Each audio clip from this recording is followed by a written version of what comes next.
Good evening, night owls, and welcome to Whisper Crowley.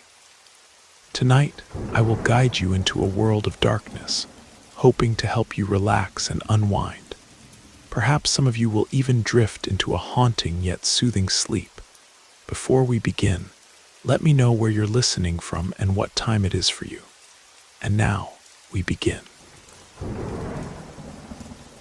I grew up here in Minnesota, and my house was near an older gentleman who lived with his wife and their dog in a large, sophisticated house a few doors down. His wife was much more extroverted than he was. He always seemed antisocial and ill-tempered. He rarely exchanged words with any of us neighbors. There was nothing extraordinary about either of them.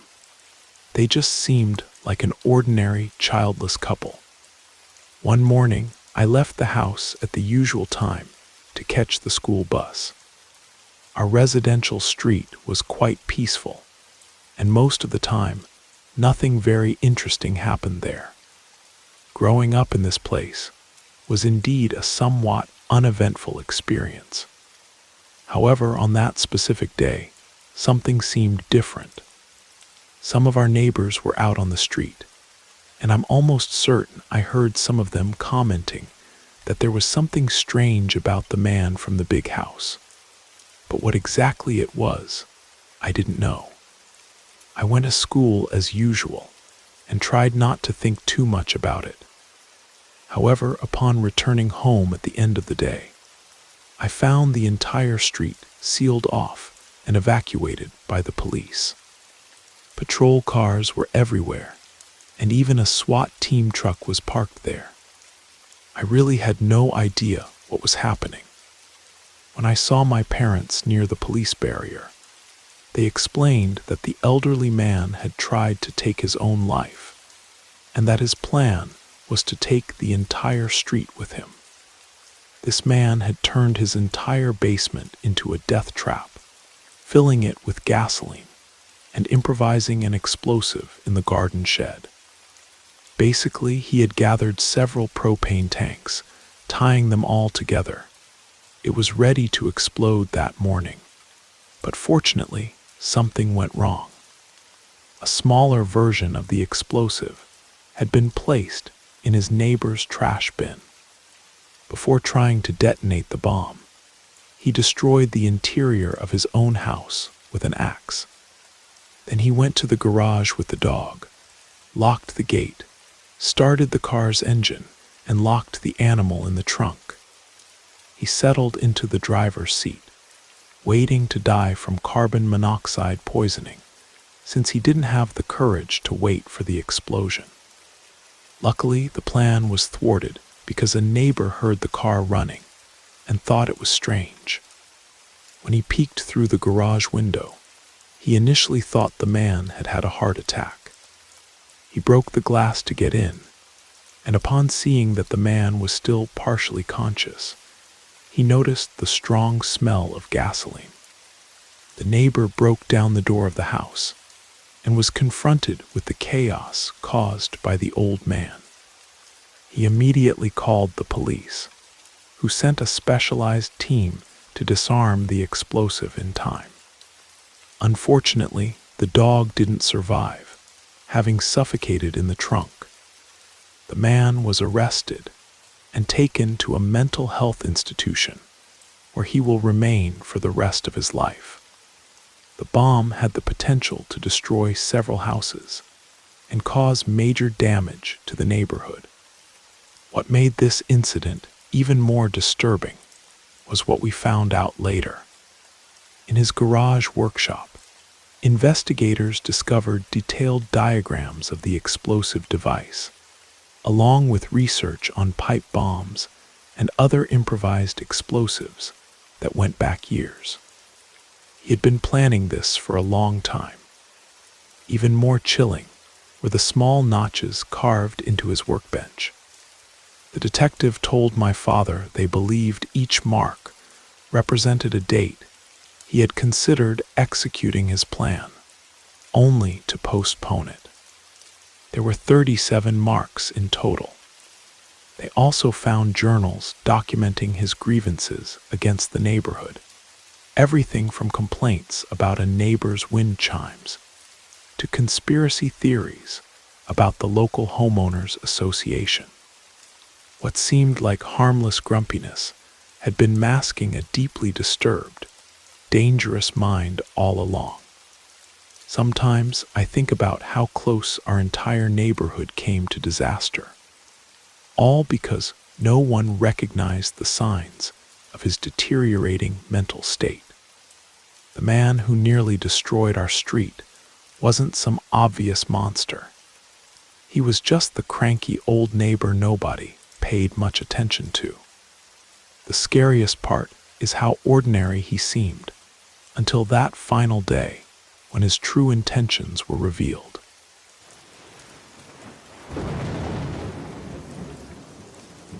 I hope you enjoyed the first story. If you did, don't forget to leave a like. But if I didn't do my job well, feel free to give it a thumbs down. Either way, drop a comment and let us know where you're listening from and what time it is for you. Now, let's continue. After dropping out of college and moving out of my parents' house, I desperately needed a job. At that point in my life, I was willing to do almost anything to pay rent. By luck or misfortune, depending on how you look at it, the local cemetery in Oak Ridge, Vermont was hiring. From the beginning, the older employees who had been there for 2 or 3 decades were intrigued by someone as young as me choosing to become a gravedigger. It was physically demanding work that wreaked havoc on my back, but I adapted quickly. In the end, it felt more like a free gym membership than an actual job. No joke, I got stronger really fast. Truth is, it only felt like real work when the weather was bad or when we had a funeral. Otherwise, it was actually pleasant spending time outdoors. The cemetery where we worked had a fairly simple layout. Most of the grounds consisted of standard graves, all similar in size and price. However, there was a more isolated section in the northeast corner that housed larger private plots. These spaces were reserved for wealthier families, and the funeral director made good money selling these extravagant burial sites, complete mausoleums, angel statues, and the like. We rarely ventured to that part of the cemetery except for cleaning and maintenance, tasks that were never assigned to me. Nothing personal, but the older guys simply didn't trust me to handle the chemicals and care needed to keep the marble and brass gleaming. That's why I found it so strange when, on one of my days off, they called asking if I'd been in that area recently. My boss was completely irritated. I could tell from his tone, and he got straight to the point. "Have you been around the northeast plots?" I denied it, of course. The last time I'd been there was months ago during my training, when I observed one of the veterans using chemicals to clean the marble. He sighed, seeming confused and not fully understanding the situation. I asked what the problem was, and he said we could discuss it when I returned to work. I was anxious but confident I hadn't done anything wrong, at least not intentionally, and certainly nothing related to the northeast plots. A few days later, when I arrived at work, the atmosphere was tense. Something serious had clearly happened. My boss took me to the northeast corner without saying a word along the way. I figured it best to stay quiet until I knew what was happening.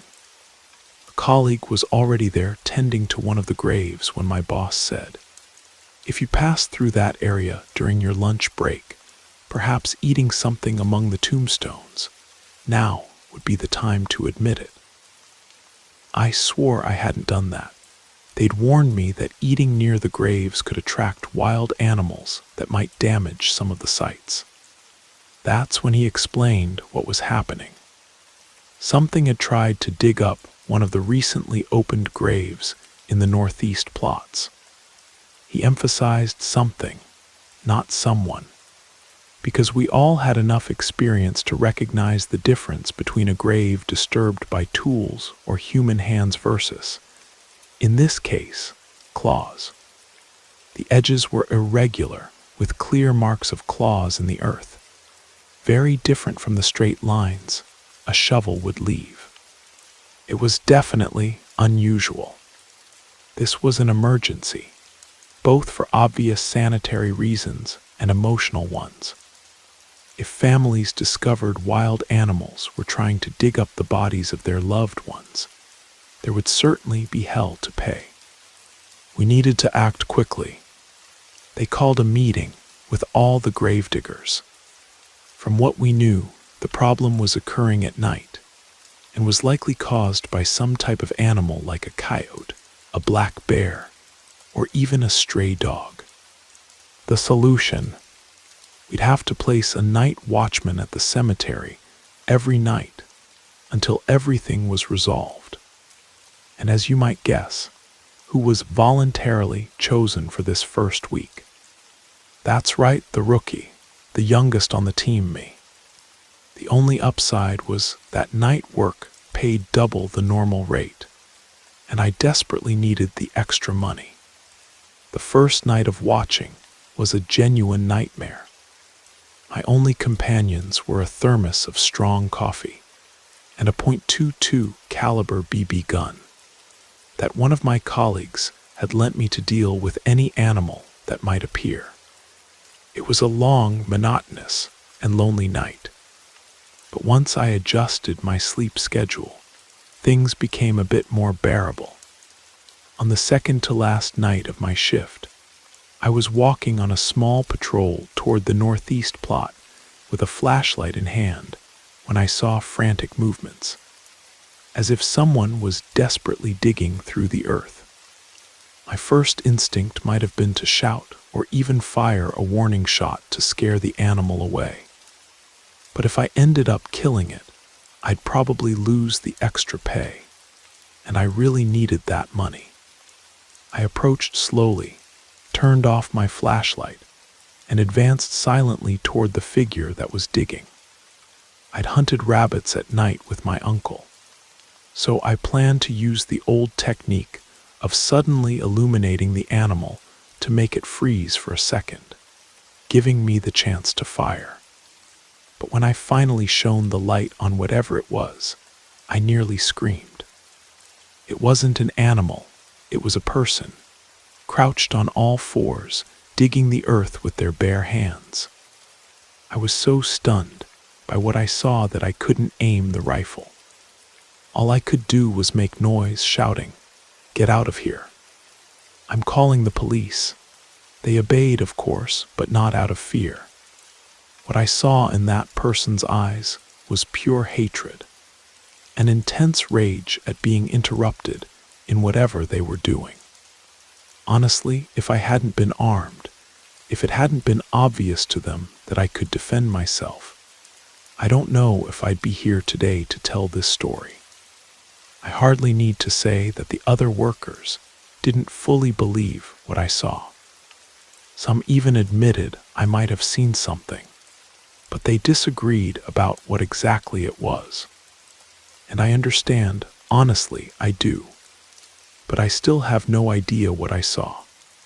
The police didn't get very far either, beyond finding some boot prints. Whatever it was had fled into the forest, far beyond what I could see. I only know one thing. It was, without a doubt, a human being. 3 months later, they found human remains scattered in the forest, about 5 miles from our cemetery. The most disturbing part: the medical examiner determined they had been dug up from somewhere else, and several bones showed fresh teeth marks, as if someone had been gnawing on them. The investigation continues, but I've since moved on to a job at the local hardware store.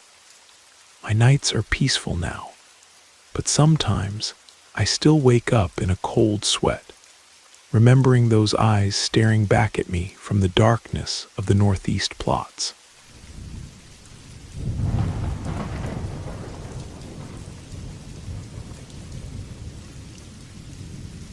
About 15 years ago, when I was in my late 20s, I worked as a security guard at a cemetery in the outskirts of Whispering Pines, Michigan.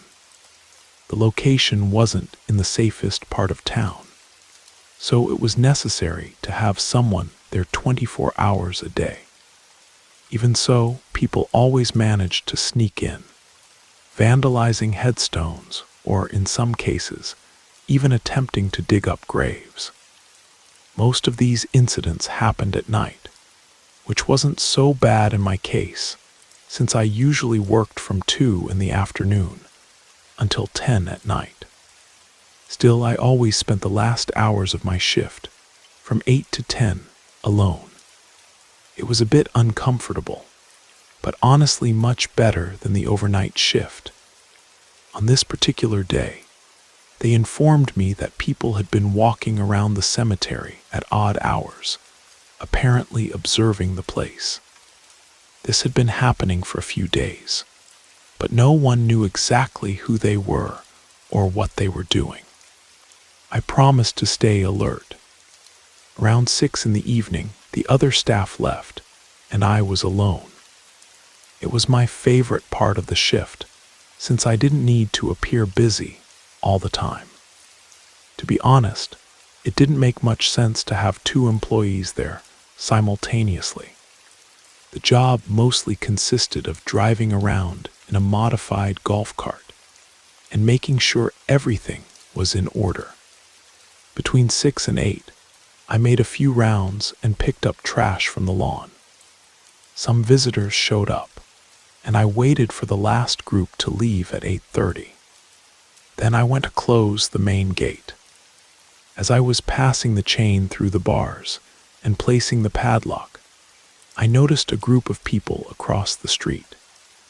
They were facing me, as if they were watching me. After locking the gate, I returned to the cart and drove away. I was almost certain that group was the same one I'd been asked to keep an eye on. I parked the cart at a spot where I could still see them. There were 3 people, from what I could tell. They stayed there for a few more minutes before heading on their way. I decided to drive around the cemetery just to make sure they weren't trying to enter from some other point. But I didn't see them again. Around 9 o'clock, I parked near the gate again, staying there for a few minutes when I heard a sharp sound echo across the field. I turned in the direction of the noise, but it was too dark to see anything. I turned on the cart and headed toward the sound. The noise was so loud and dispersed that I couldn't determine if it was coming from inside or outside the cemetery. As I drove, I began to notice some figures in the distance. There were only 2 of them now, not the 3 I'd seen before. When I approached, they noticed my presence, turning to face me but not running away. I stopped the cart about 15 feet away and got off. The place closes at 8:30. "You need to leave," I shouted, taking a few steps forward. "Am I really going to have to call the police?" I added, my voice a bit tenser and more irritated. That's when I noticed one of them was holding something in his hand.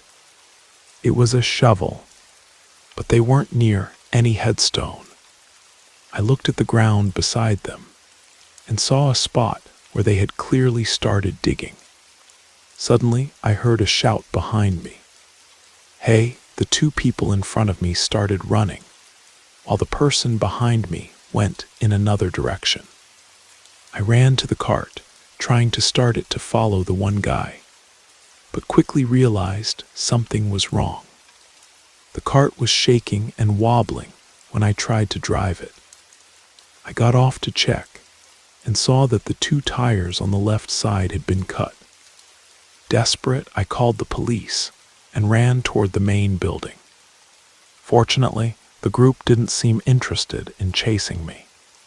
Still, the fact that they had probably cut the tires with a knife, and that it was 3 against 1, left me completely terrified. When the police arrived, the group had already disappeared, but we found the hole they had started to dig. We were confused until we found something else near the fence, not far from where they had been digging, a body bag. And yes, there was a body inside. A few days later, we discovered that the man in the bag was part of a gang and had probably been killed in a shootout. We believe the group was trying to dispose of the body discreetly, thinking that if they dug a grave and buried it in the cemetery, it would end up mixing with the other graves, and no one would suspect anything. I can't say the idea was completely absurd, but the execution left much to be desired. None of the men in the group was ever found or identified. After that night, security was greatly increased. They installed a series of motion-activated floodlights and hired a second guard for the night shift. I was offered a substantial raise to stay on, but I declined. Some experiences change you forever, and knowing that I had almost stumbled upon a violent criminal operation in progress was enough to send me looking for work at the local mall instead. 2 months later, a landscaper found another body bag partially buried in the farthest corner of the cemetery. This time, the victim was a young woman who had been reported missing 3 weeks earlier. The police never connected the 2 cases publicly, but a detective friend told me they believed the cemetery had become a dumping ground for a local organized crime syndicate. Sometimes I drive by the old place on my way to work. They've built a 12-foot fence around it now, with barbed wire on top. The entrance is monitored by cameras, and visitors have to sign in. I don't know if it's made the place safer, but I do know that whenever I pass by, I still get chills thinking about what else might be buried there, beyond what's listed in the official records.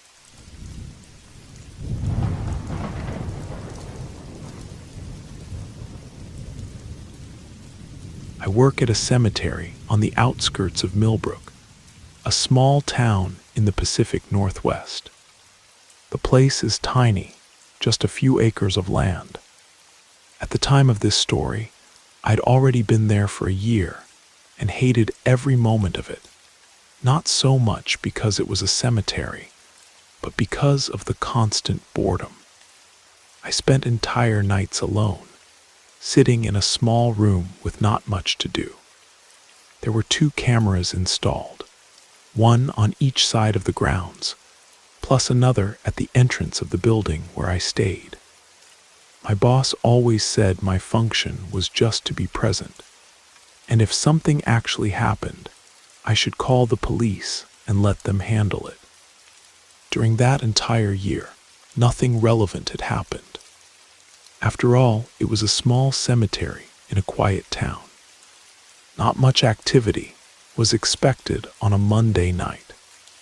I parked my car and switched shifts with my colleague from the day period.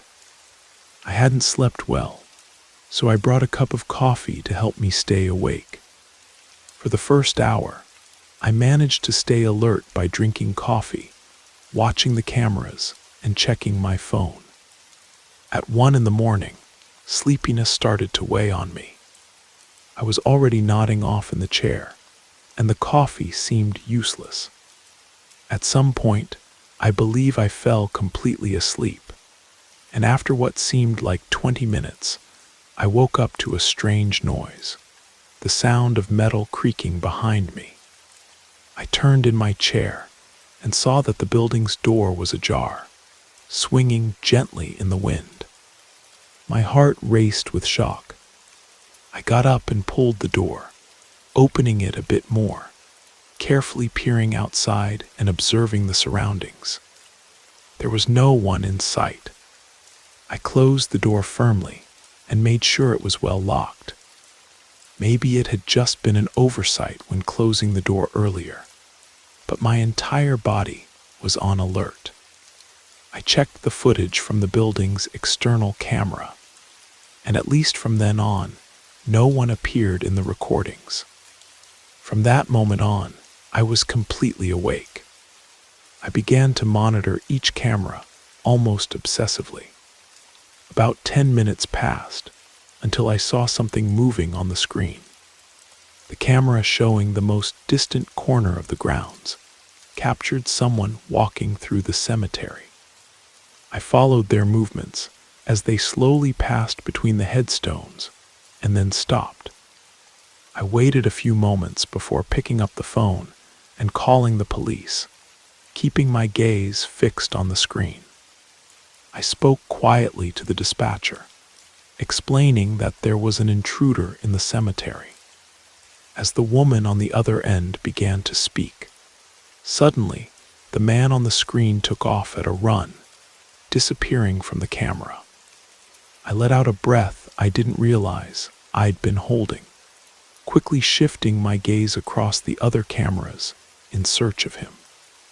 It didn't take long for him to appear on another screen, running again. And then he appeared on the camera, showing the outside of the building where I was. With a tense voice, I described to the dispatcher what was happening and asked her to stay silent. I put the phone aside and continued watching the camera. The man was now standing right in front of the door. He looked around, observing the facade of the building, until his eyes fixed directly on the camera. That gave me a chill, as if he could see me from the other side of it. "Hello, can you help me?" I heard his muffled voice through the door.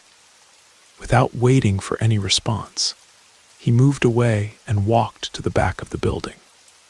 There were no cameras in that part, but I could hear the sound of his footsteps on the grass, as if he were walking right against the wall. Suddenly, his footsteps began to rapidly move away. My heart only started to decelerate when the police finally arrived.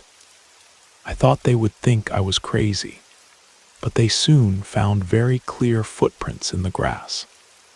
They followed these marks for a long way, beyond the cemetery limits, until they disappeared, leading nowhere. That man's behavior was very strange, and the way he asked for help was even more disturbing. I don't know if it was he who left the door open earlier, but now I don't know what to believe anymore. Even though I was terrified, I continued working at the cemetery, and I'm still there today. Nothing else has happened since then, and the man never returned, but I don't think I'll ever fall asleep here again. 2 weeks after the incident, I was reviewing the security footage from that night again. Something about it kept bothering me. I slowed down the video and zoomed in on the man's face when he looked directly at the camera. What I saw made my blood run cold. His eyes didn't reflect the infrared light from the security camera like normal eyes should. Instead, they appeared as black voids, absorbing all light. I showed the footage to my boss the next day, and he immediately called the police again. They took copies of all our recordings, but came back with a disturbing explanation.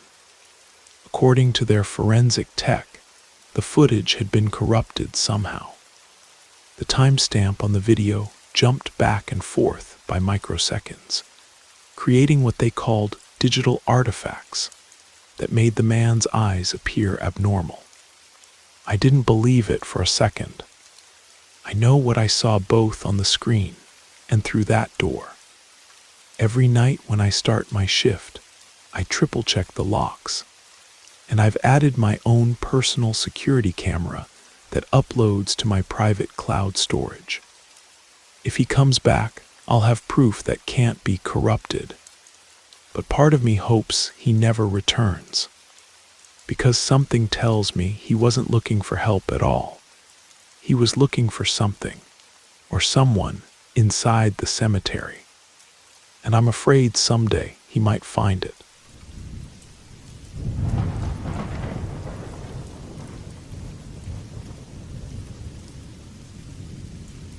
My friends and I were never exactly the brightest bunch. We did some incredibly foolish things, like exploring abandoned places and breaking into vacant houses. But of all the times we acted without thinking, the craziest was when we decided to go to the cemetery at night. In our previous adventures, nothing strange had happened, but this night was quite different. At that time, we were in our sophomore year of college, and as it was a Friday night, of course, we were all hanging out together. We rarely made plans, just letting the night unfold and coming up with something on the spot. Around midnight, 2 friends decided to leave because they were tired, leaving just me and Alex. The truth is, neither Alex nor I were tired yet, but we also didn't want to spend the rest of the night bored. That's when he suggested the cemetery near his apartment in Brunswick, Maine, saying it would be a scary and fun experience to take a walk there in the middle of the night. Without better options, I agreed. I don't remember giving it much thought. I knew it would be a bit scary, but in the end, it was just a cemetery, no big deal. We took Alex's car and drove to his place, parked, and walked down the street to the cemetery gate. The entrance was enormous and imposing, but the fence surrounding the place was just one of those low wooden ones. We jumped over with ease, and immediately a feeling of adrenaline took over. The place was truly sinister, with very little illumination, just a few weak lamps scattered here and there throughout the cemetery. I really don't know what our plan was that night. I think we just wanted to cross the cemetery without getting scared and then quietly leave. We had passed about 10 or 15 headstones when Alex suddenly stopped. He looked ahead and asked me to look as well. I couldn't see very well, but far ahead there was a figure standing next to one of the headstones, heading in our direction. Alex and I froze, not knowing quite what to do. Our first thought was that it was a cemetery security guard, and we immediately imagined we would be caught, and perhaps even arrested. The man approached, stopping a few meters from us, still too far away for us to see clearly who he was. "What are you doing here?" he asked. Alex, clearly nervous, responded that we were just taking a look around the place. "I'll have to show you the way out," said the man. He asked us to follow him and started walking back to where he had come from. I think at that moment, both Alex and I regretted not running as soon as we saw the figure for the first time. As we walked behind him, the man passed under one of the few lamps in the cemetery, and it was at that moment that both Alex and I froze in place. He wasn't dressed like a guard. His clothes were all torn and dirty, more typical of a homeless person. The man must have noticed we had stopped because he turned around, and we could see something disturbing in his face. He seemed completely unhinged. Then he took a step in our direction. "Come here," he shouted, visibly agitated. Alex was the first to run, and I followed right behind. I could hear the man's footsteps so close that it seemed like he would catch me at any moment. Adrenaline took over, and we managed to quickly jump over the fence. From the other side, we heard him stop and punch the wood in frustration. We ran straight to Alex's apartment and didn't tell anyone except our closest friends, because we knew what we'd done was illegal. Alex and I were almost certain that the man was homeless, probably trying to rob us or perhaps do something even worse. Thankfully, we never made the mistake of going back there. But that wasn't the end of the story. 3 days later, I received a text from Alex with a link to a local news article. A body had been discovered in that same cemetery, partially buried behind a large mausoleum. The victim was a homeless man who had been missing for nearly 2 weeks. The police report stated he had been living in the cemetery for some time, establishing a makeshift shelter in one of the older maintenance sheds. What chilled me to the bone was the description of the suspect they were searching for. A tall, well-dressed man in his 30s who had been seen walking with the victim the night before his disappearance. According to a witness who lived across from the cemetery, they had seen this man leading someone through the grounds at night on multiple occasions. Alex and I realized with growing horror that the disheveled man we encountered might have been trying to warn us or ask for help, not threaten us. We debated whether to go to the police, but fear of getting in trouble for trespassing held us back. I've carried that guilt with me ever since. What haunts me the most is the possibility that we might have been the last people to see him alive. Sometimes I wonder if the well-dressed man was there that night, watching us from the shadows, waiting for us to leave so he could continue his grim work. After all, what better place to hide your victims than in a cemetery, where the presence of the dead raises no suspicion? I never trespassed again after that night, not just because of the legal consequences, but because I learned that sometimes the monsters we fear aren't the dead beneath the ground, but the living who walk among us.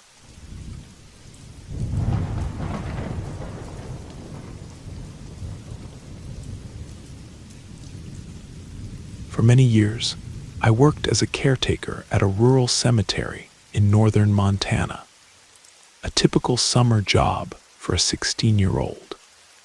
My main task was straightforward: clean the headstones, removing accumulated dirt and mud.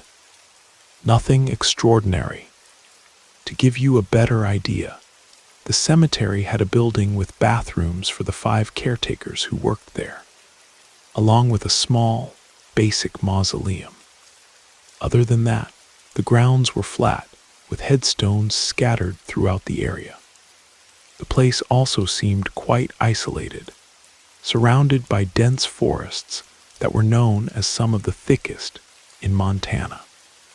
With such a somber setting, of course I ended up being more nervous than necessary. Watching too many horror movies didn't help either. I know it wasn't exactly the best idea for someone who spends so much time in a cemetery. One night, while making my rounds, I needed to enter the mausoleum. Some of the wealthiest families in the region were buried there, and it was my responsibility to ensure the place was always clean and in order, the way those families demanded. As I walked toward it, something bothered me, a strange sensation that something wasn't right. I couldn't identify what it was immediately, but it seemed like I wasn't alone.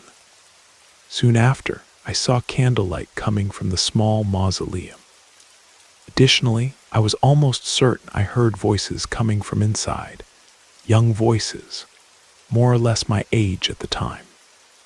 They were laughing and guffawing in a way that didn't seem entirely healthy.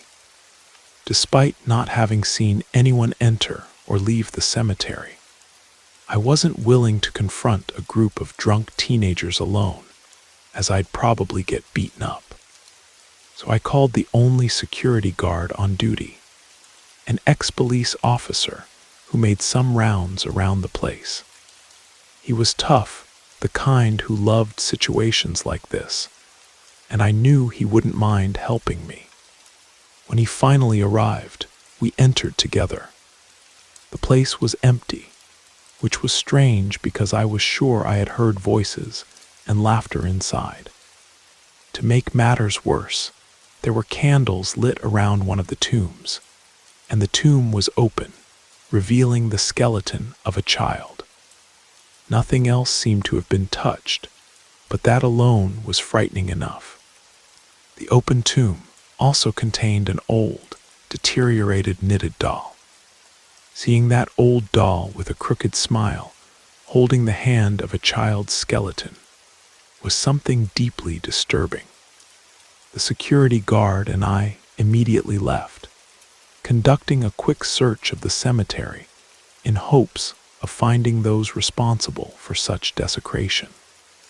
We wanted to at least glimpse the sick individuals who had violated the final rest of the little girl, but we saw no one.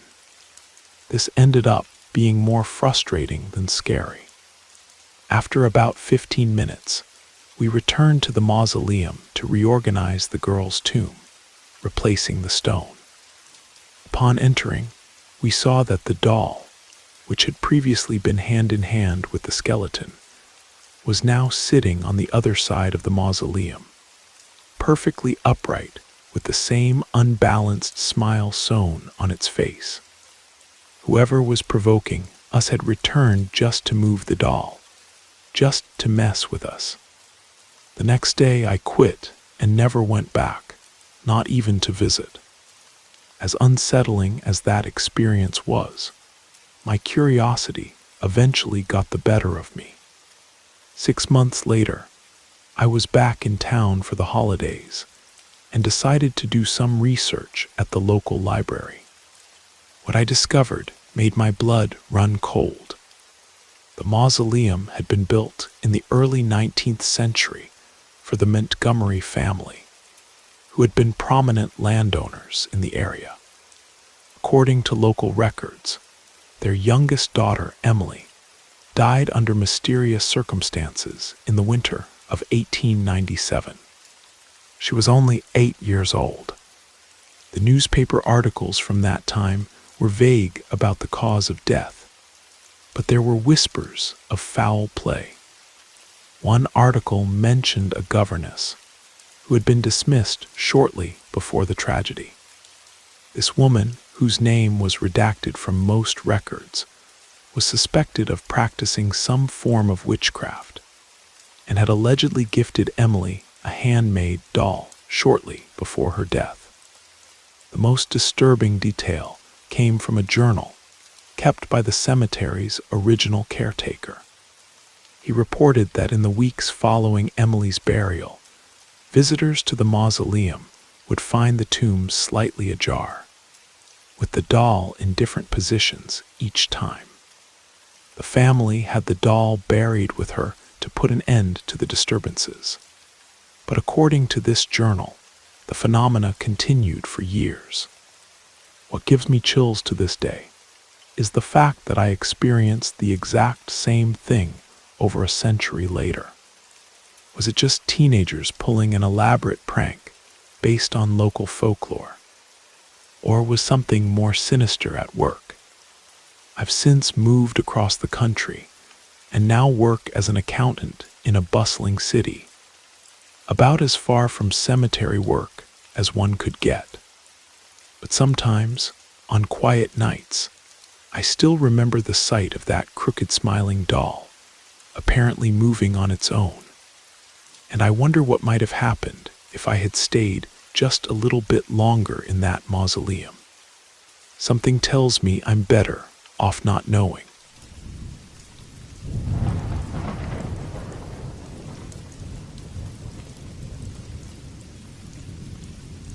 My name is Sarah. I'm 23 years old, and I'm from Boulder, Colorado. Last February, exactly 75 years after the Battle of Iwo Jima, my contemporary history class from Colorado State made a trip to the Allied war cemeteries in the Philippines. I had never left the country before, except for a quick 2-day trip to Canada when I visited a cousin who was studying in Vancouver. I was excited to explore the world beyond the Rocky Mountains. I even learned a bit of Tagalog, dedicating myself to some online basic conversation classes and learning how to ask for directions. With each new word I mastered, and each complicated pronunciation I got right, I became even more enthusiastic. When the time came to pack my bags and head to the airport, I was so excited I could barely contain myself. But when we arrived, it wasn't quite the tropical paradise I expected. Beyond the horrible weather, it was the rainy season. The locals in some areas could be extremely rude to tourists, something I couldn't have imagined. It made me realize how people can be genuinely friendly in the United States. Sure, there are those who say things like, "Speak English. This is America." But we certainly don't correct minor pronunciation errors, especially when a foreigner tries to speak English. Yet that's exactly what some locals did. On one occasion, I asked where the nearest Tindahan store was, and instead of an answer, I received a long grammar lesson from a grumpy elderly lady.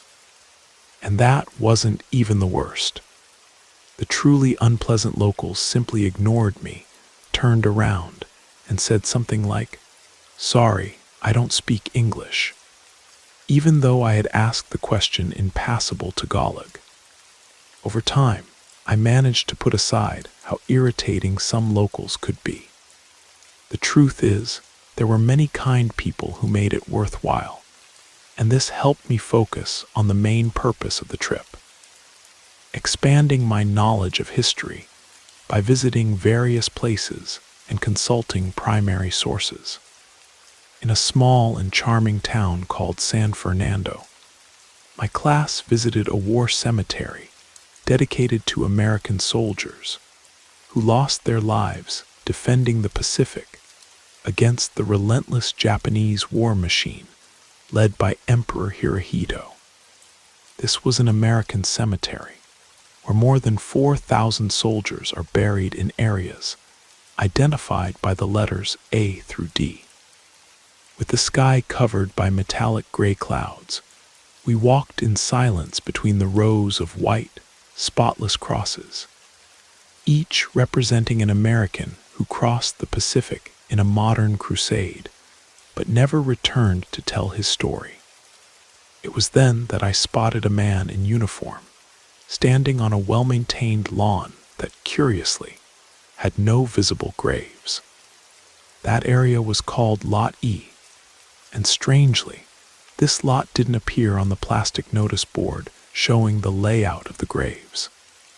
There was no mention of it in the visitor's guide, nor in the English pamphlets, nor on the cemetery's website. It was as if this lot simply didn't exist. Officially, it didn't exist.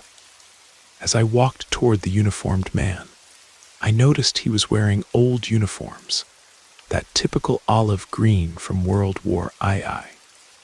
I assumed he was some kind of tour guide, or perhaps a historical reenactor. That's when I began to notice the markers. 96 small white plaques, the size of a business card, containing only identification numbers. No names, no birthplaces, just small numbers that looked more like document filing than any trace of humanity. Unlike the other lots, there were no American flags used, nothing to indicate these were American soldiers. It was all very sad, and I wondered why these graves were treated with such indifference. But soon I got the answer. "Buried with their backs to the other lots," said the man with a somber tone. "These are disgraced dead." He noticed my surprised expression. These were American soldiers dishonorably discharged before being executed for crimes such as assault or murder of European civilians. I see. And whose grave is this? I asked, pointing to the white plaque near him. Ah, this one, he replied with a slight smile, though his gray eyes revealed a sadness. This grave belongs to a soldier with criminal tendencies, captured while hunting on an English nobleman's property. There was an argument, and the aristocrat was fatally shot. The soldier was a man from Pennsylvania named Hunter Smith. Then the pieces started to fall into place.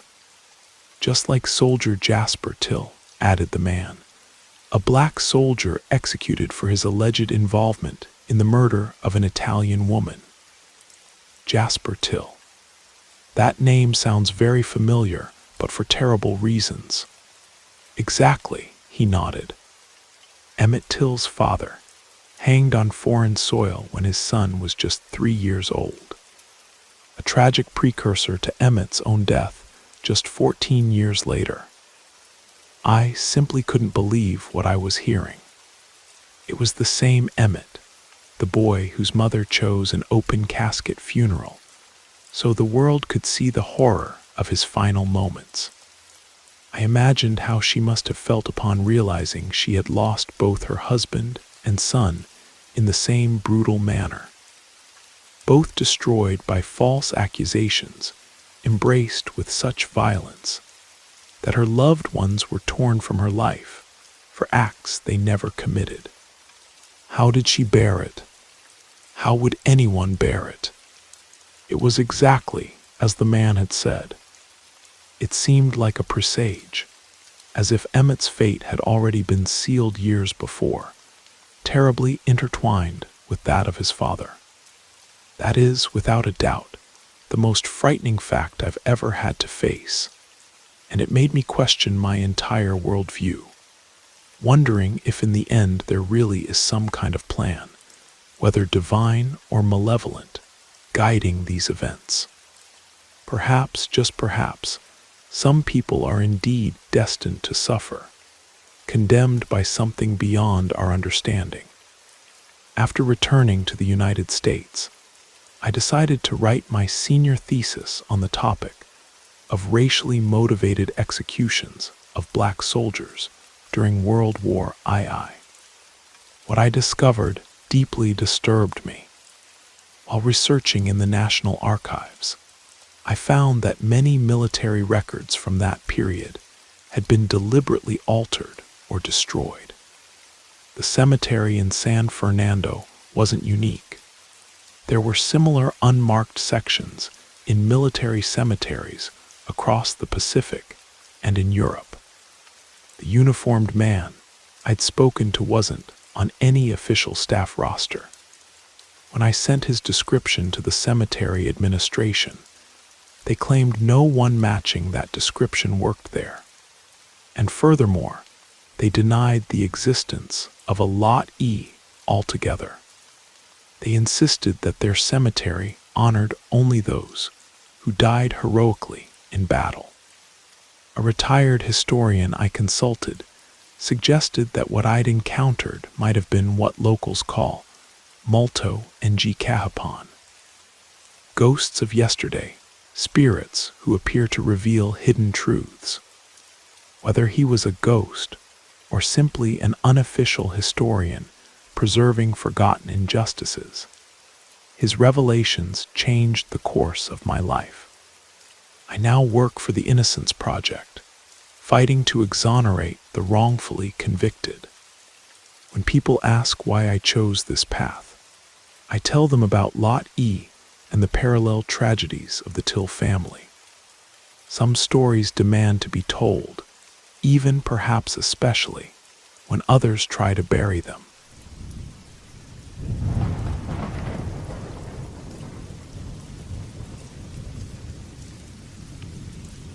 Several years ago, my father purchased a cemetery while I was still in elementary school, and I ended up working there with him until I graduated high school. My tasks involved taking care of the gardens, cutting the grass, removing weeds, and tending to the flower beds, among other things. Apart from a few times when shadows appeared fleetingly or strange sounds emerged, the cemetery was a surprisingly peaceful place. What really messes with your head is the process of burying someone in the crypts. The first thing is to dig about 5 feet deep to reveal enormous stone doors. After removing them, you descend into a small, cold, dark room. These crypts have space for 2 standard-sized coffins, 4 children's coffins, undoubtedly the most challenging, or else decades of cremated remains. In the 1950s and 1960s, it was common for families to buy a crypt for the entire family lineage, cremating and depositing the remains there.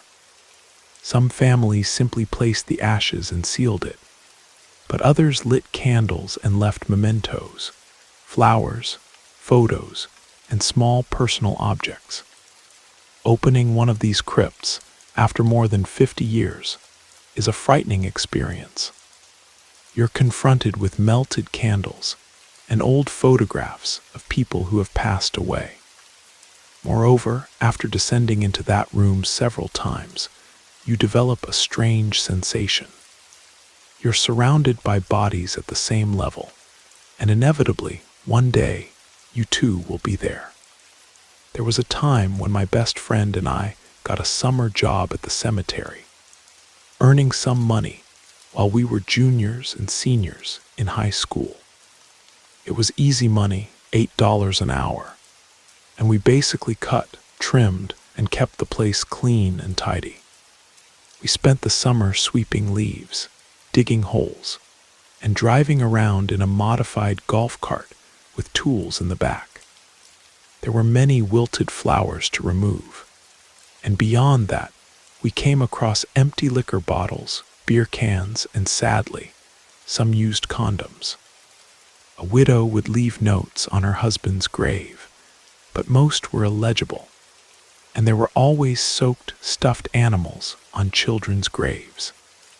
Throwing these things in the trash seemed wrong, and believe me, it was worse than digging holes. Working in the rain was annoying, and it rained quite a bit, but in the end, it was a peaceful job, no pun intended. The strangest thing I saw was an antique doll left at the cemetery. By itself, that wasn't scary, but what caught our attention was that it was completely burned, as if someone had used a blowtorch. Moreover, it had large iron nails driven into where the eyes should have been.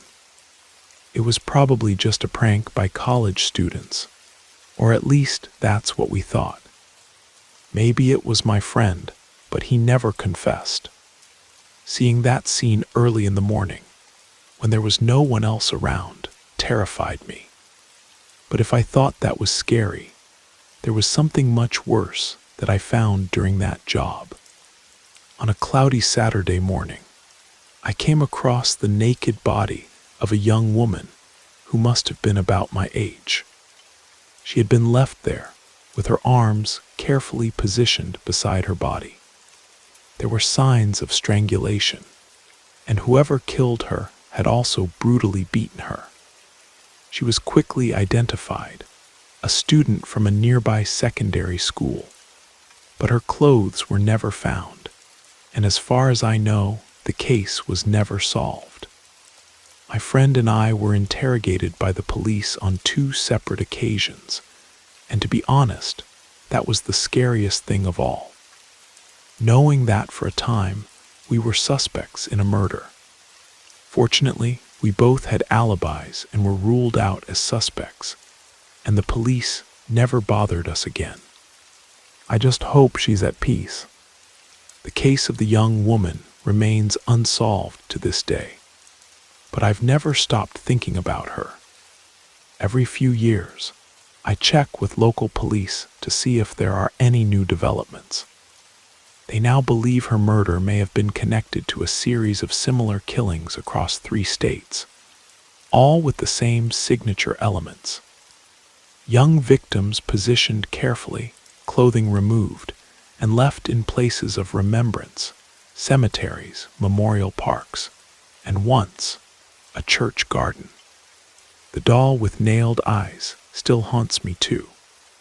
A detective once told me they found similar ritual objects at 2 other crime scenes. But this information was kept from the public to avoid copycats. Sometimes I wonder if what we stumbled into that summer was something much darker than we could have imagined. A twisted ritual carried out by someone who saw cemeteries not as places of peace, but as theaters for their own disturbed performances. I still dream about that cemetery sometimes. In my dreams, the rows of headstones stretch endlessly, and I'm always searching for something I can never find. Perhaps it's closure, or perhaps it's just the innocence I lost among the graves that summer so long ago.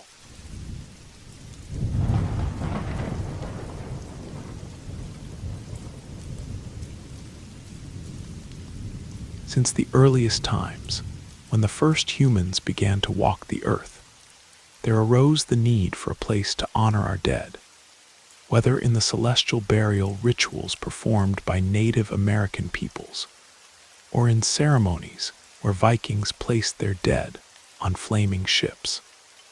Humanity has always developed complex ways of dealing with the loss of those we love. Additionally, we feel the need to have a place where we can remember them.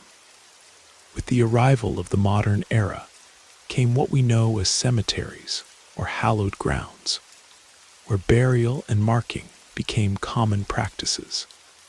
These spaces are permeated by a strong notion of mortality, wrapped in deep respect. Some might even call them sacred. For many, however, these places bring little comfort, and their association with death has made them an ideal setting for both ancient and modern horror tales. Honestly, I can't imagine a worse place to meet a tragic fate. That was the sad end of Jessica Lynn King, a 15-year-old girl from Raleigh, North Carolina. Jessica was described as an exemplary student and a lovely companion according to friends, with excellent grades resulting from her dedication to studies and a contagious passion that she brought to her activities as a cheerleader. However, as she entered adolescence, something changed in Jessica, and not in a mild, rebellious way as is common at this stage. She became reckless, self-destructive, and worryingly untamable. Jessica quickly abandoned her cheerleading activities, stopped hanging out with her usual friends, and her teachers began to notice a lack of focus during classes. As a consequence, her grades dropped dramatically. After many conversations, her parents concluded that their daughter's problematic behavior had to do with her boyfriend, an 18-year-old from North Carolina named Shaw Thompson.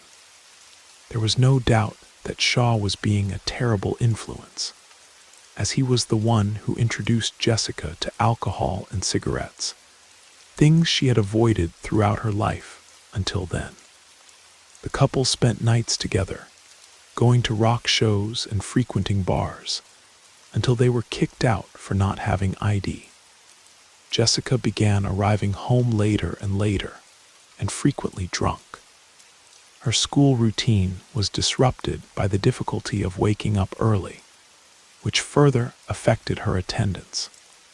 Her desperate parents tried everything to get their daughter back on track, but nothing seemed to work. Finally, they decided to take a drastic measure, and on March 4th, 2017, they committed her against her will to a center for troubled teenagers. However, as expected, Jessica had no intention of staying there.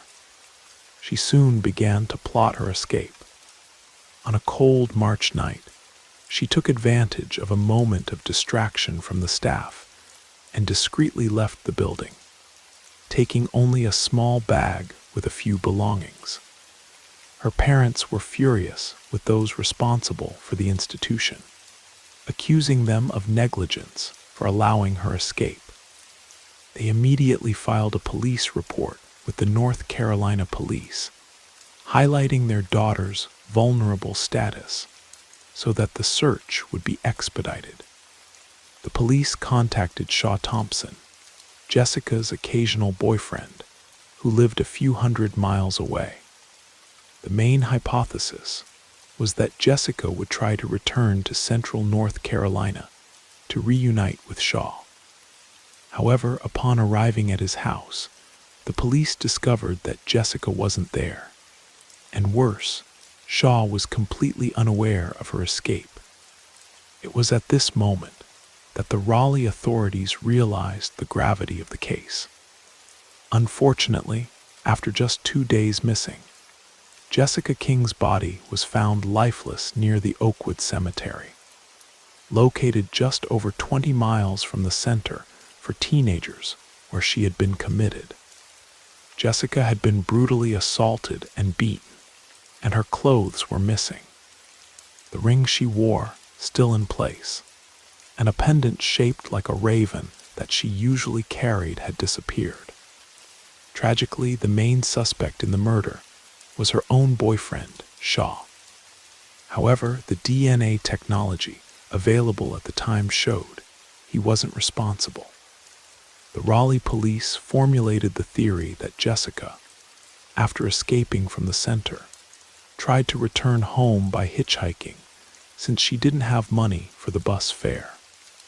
At some point, 2 men approached her, offering a ride, either because Jessica had a bad initial impression or changed her mind along the way. Something made her give up and flee. What is known is that a foot chase ensued, forcing Jessica to run toward Oakwood Cemetery, where the tragic outcome occurred. Investigators found evidence in the cemetery showing how Jessica desperately tried to hide behind headstones. One of her socks was found along with a mark in the mud behind one of these headstones. Near the location, her body was found close to a fence, where presumably her kidnappers followed her and killed her. In her memory, a headstone was placed at that exact point in the cemetery, marking the location of her tragic death. On April 9, 2018, Marvin Lee Smith, Jr., was arrested by the Durham police after authorities linked his DNA to the crime. Smith was charged with illegally abusing Jessica King, which led to his prompt extradition to North Carolina.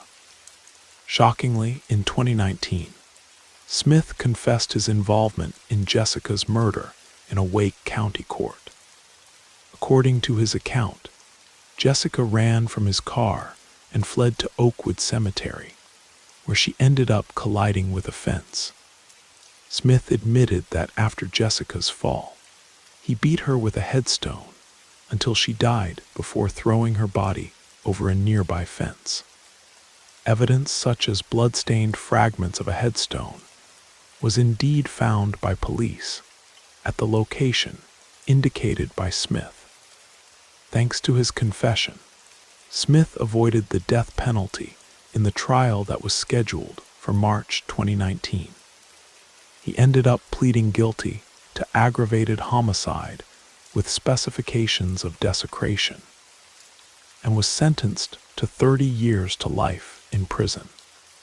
Unfortunately, we can only imagine the terror in Jessica Lynn King's final moments of life, fatally pursued in a place laden with the concept of death, only to be brutally murdered with an object that symbolizes mortality itself. The Reaper seems indeed to have a cruel and sick humor.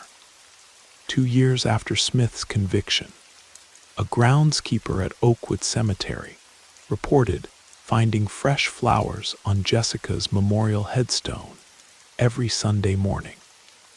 No one knows who leaves them, as they appear before dawn, and no vehicle is ever seen entering the cemetery.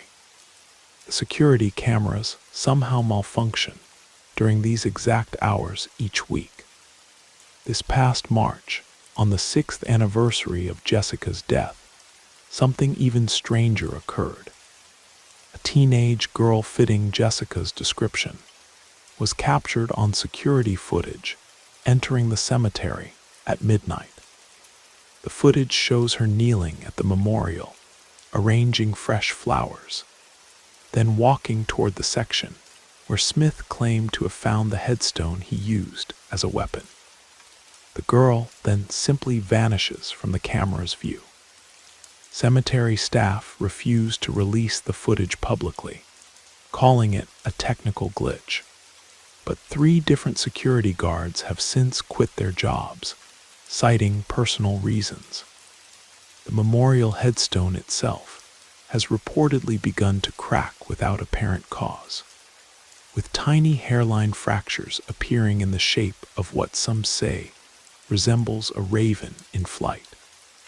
Perhaps Jessica Lynn King's spirit remains restless, or perhaps these are merely coincidences and rumors born from the human need to find meaning in tragedy. But anyone who visits Oakwood Cemetery at dawn on Sundays claims to feel a distinct chill near her memorial, no matter the weather, as if something or someone is still waiting there, watching from behind the headstones.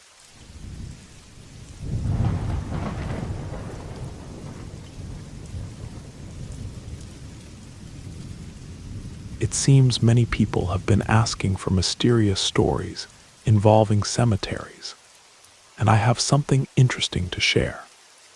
I'm from Seattle, but I work at the Mount Moriah Cemetery on Beacon Hill, which is one of the most densely packed cemeteries in the country. Founded in 1862, this private cemetery sits on the west side of the hill, and its visual is simply breathtaking. Even having lived here my entire life, I've never fully grown accustomed to its grandeur. The cemetery is built in tiers like terraces on the hillside, with staircases connecting the different areas, making it resemble a large outdoor amphitheater. The story I want to tell begins shortly before a festival called Kingaming, also known as Tomb Sweeping Day. This festival, which happens in early April, dates back 2,000 years to the Han Dynasty. On this day, families visit the tombs of their loved ones to clean them as a form of respect to ancestors, showing they are still remembered and prayed for. Additionally, it's a matter of prestige, as well-maintained tombs reflect the family's honor and status. Since the cemetery is extremely crowded, with some families paying more than $200,000 for the privilege of being buried there, certain years require quite a bit of work before family visits, and this work isn't always pleasant. In April of last year, I was tasked with transferring some remains to new tombs to make space for those who had paid considerable sums for the best burial locations. I had never done this before and was honestly quite apprehensive. Beyond the cultural taboo of handling someone's remains, this was apparently one of the most difficult and tiring tasks that I or any of my colleagues had ever faced. On the most humid days of the year, wearing multiple layers of protective equipment, we who were tasked with the job needed to be extremely careful, moving remains up and down hundreds of steps without losing a single bone fragment or dust particle. And so one early morning, I put on my masks, goggles, and forensic suit. We have a term for this in our local dialect, but this is the best translation, and began my work. I spent 8 hours just breaking the seal of the tomb, because it's not enough to move the remains. We need to transfer the entire tomb, ensuring each piece stays intact and undamaged. This tomb was very old and in terrible condition. The deceased's family had accepted the money offered by a wealthier family without any problems. And with that amount, they could renovate the tomb or even keep the money for themselves, which seemed unlikely. The name on the headstone was practically illegible, worn away with the passing years. I hoped the money would help make it look better. The next day came the moment to bag the remains. It was meticulous work, collecting the bones one by one after breaking through the wooden coffin, which was already in an advanced state of decay. Doing this made me realize how this task forces us to confront our own mortality. Working daily in a cemetery from Monday to Friday makes us reflect on death. But at the same time, the routine activities of maintenance and cleaning end up distracting us, making the theme of death more distant, almost imperceptible. However, this distancing is impossible when confronted with the remains of another human being. Handling the bones of this person, who had passed away so long ago, was a disturbing experience. Separating each little piece and placing them in the appropriate plastic bag made me see a human being reduced to its simplest parts, like a disassembled toy that could never be rebuilt. This led me to think about our fragility, about how our lives are temporary and fleeting. Part of us persists long after death, but not exactly the parts we would like. Now, I need to say that I don't believe in supernatural or paranormal phenomena. I'm sure there's a perfectly logical explanation for what happened to me during this period, but it's an explanation I haven't yet discovered. You see, on the nights after I began these tasks, I started having very strange dreams. I was in the cemetery as usual when I was approached by a young woman who seemed to be visiting her ancestors' tombs.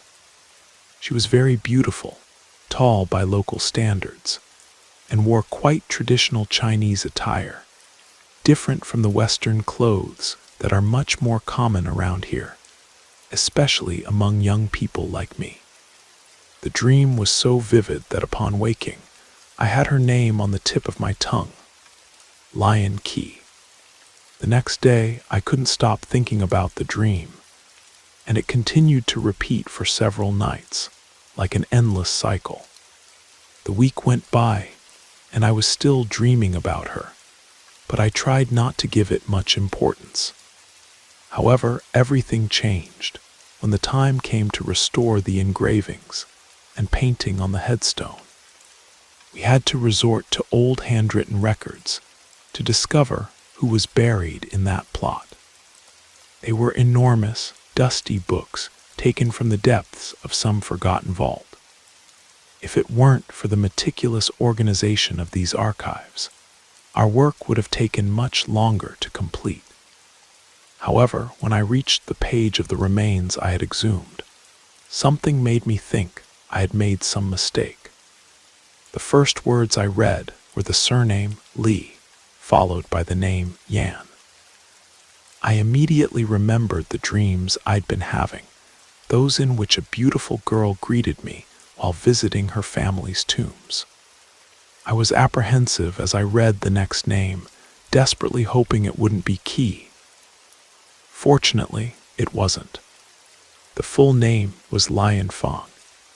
Still, I couldn't calm down. It was too big a coincidence that the surname and middle name of the girl in my dreams were the same as those of the deceased person. After we moved the remains and sealed the tomb, the dreams began to diminish. Lion Qi no longer appeared in my nights. I still don't know why I had these dreams. but I believe it was just my mind trying to cope with the stress of the meticulous and tense process of moving someone's remains, someone who once lived. Even so, every time I try to rationalize it, I can't shake the feeling of fear and discomfort it caused me. Last week, the dreams returned, but with a disturbing new element. In these new dreams, Lion Key speaks to me. Her voice is soft but urgent, and though I don't understand the language she's speaking, I somehow comprehend her meaning. She's warning me about something in the cemetery, something hidden in another tomb that shouldn't be disturbed.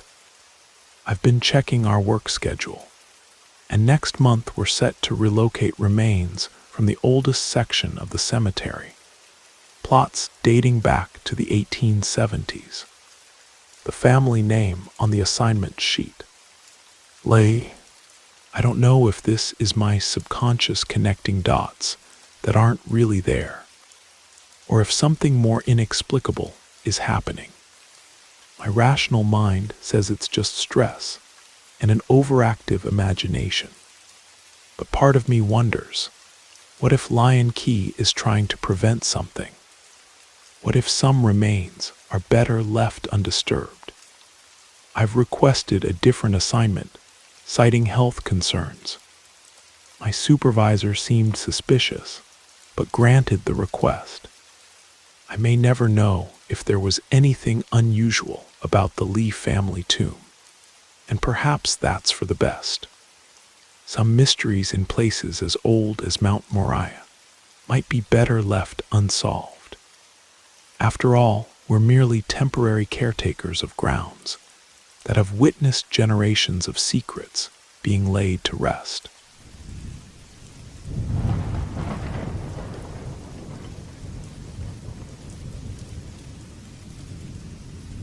I was a funeral home director. Let me give you a quick introduction. The cemetery where I worked already has a long history, with about a century of existence at minimum. The nearby church, built in the 18th century, helps indicate its antiquity. Being a rural area, it was common in the past for people to be buried with just simple wooden crosses, without the use of marble or stone. Over time, these crosses rotted and deteriorated, and new burials occurred repeatedly. These days, with fewer residents in the region, our budget has also suffered cuts, leaving the cemetery worn and overgrown with weeds. The place, despite its beauty, carries a melancholic atmosphere, and it's not hard to imagine that after so many centuries using the same piece of land for burials, the soil has been turned over countless times to the point of being saturated with bone fragments. Rarely can you mess with the flower beds without bumping into teeth or pieces of bone. What might seem somber is basically that skeleton fragments scattered everywhere, just below a thin layer of grass. The earth resembles those found near sandy beaches, but looking at it closely, the light particles you see aren't shells, but small pieces of crushed bones. It's not something frightening or exactly unexpected. With time, you get used to it and learn to treat any human trace with respect, simply concealing the remains under the plant you're tending to. So someone was fixing up the grave of their family members and decided to expand the space around it. Around here, people don't like grass much, preferring a smooth ground with designs in the style of a Zen garden maid with a small rake. While the person was removing the grass and working on the site, they ended up pulling a tuft of white hair from the earth. I imagine they turned pale and ran away, leaving the cemetery attendant to deal with what was basically hair emerging from the ground. The case was taken to the church, and from what it seems, the remains were reburied.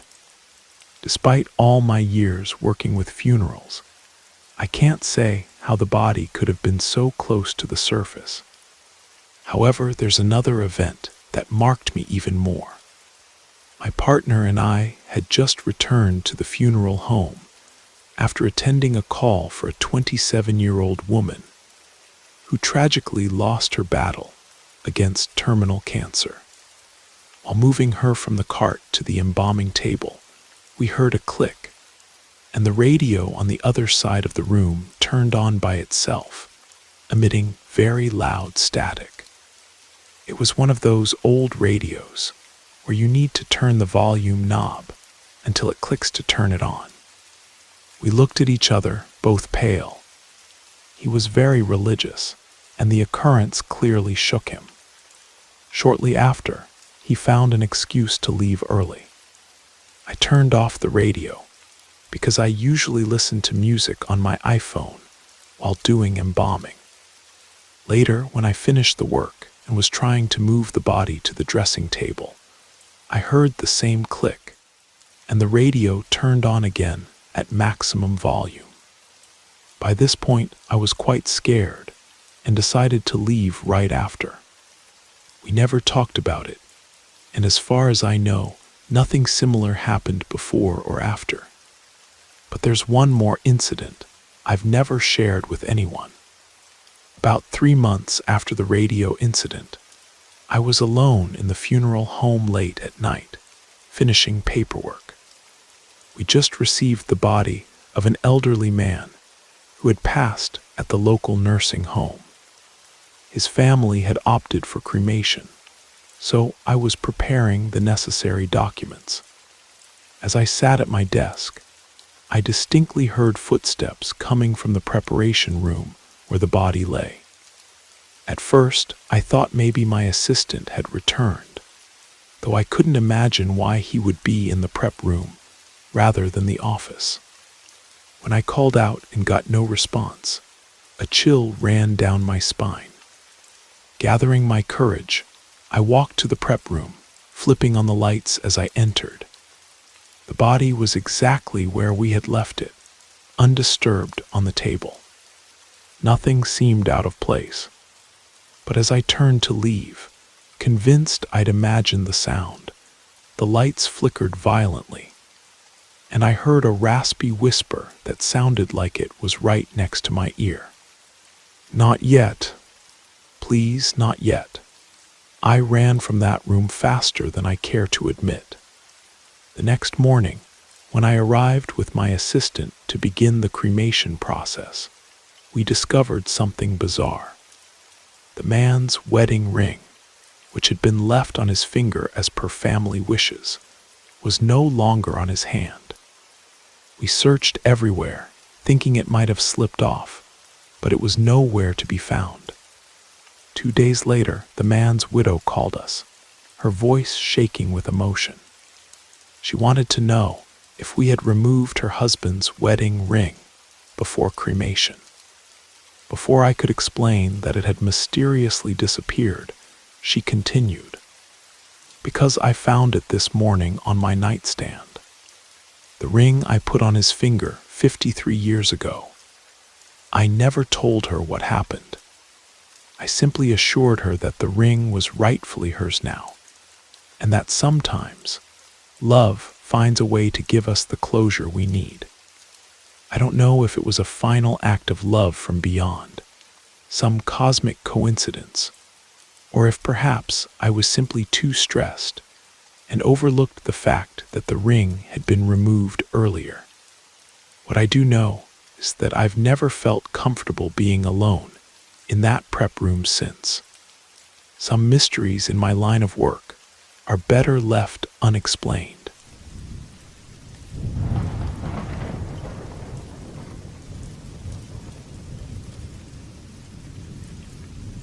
I still have vividly clear in my mind the night my father passed away. It was as if it had been yesterday. I was almost out the door for my shift at the bar, where I worked as an assistant manager. I was finishing watching an episode of Breaking Bad when my cell phone rang. For some reason, I thought it was people from work calling, maybe to ask me to come in earlier or something trivial like that. So I took my time answering. When I did answer, it was in a completely carefree manner. If I needed to describe that instant with a single emotion, I would say it was apathy, although that feeling would quickly disappear. The news came as a shock. He had died suddenly, unexpectedly, due to some kind of clot in his brain. In one moment, he was fine and happy, and in the next, he was already declared dead upon arrival at the hospital. The funeral was painful. It might seem cruel to say, but when a family member is elderly or suffering from a terminal illness, at least the family and friends have time to prepare, to anticipate the loss. In our case, we didn't have that chance. It was as if life went from 0 to 100 in seconds, from indifference to devastation in the time it took to say, "I have bad news." Unlike that resigned acceptance I had witnessed at previous funerals, what I felt this time was a state of shock, as if all of us had been hit twice, wandering around unable to fully absorb what we had lost. I was never one to visit graves. It might also seem insensitive, but what's the purpose? These rituals are always to comfort the living. The dead have no awareness of it. And honestly, I would like to be remembered, sure, but a visitation ritual that only brings up feelings of mortality and ephemerality. I prefer that they raise a glass of beer for me, and that's all I wish for when I depart. But when it came to my father, I ended up with virtually no sense of closure. This led me to go against all my previous beliefs, seeking an attachment, yearning to feel that he was somehow still present. The visits, which were initially weekly, became monthly and always followed the same pattern. I would drink a can of his favorite beer by the grave, talk a bit about what was happening in my life. It never made me feel truly better, but each time I walked away, I felt I was taking small steps within the grieving process.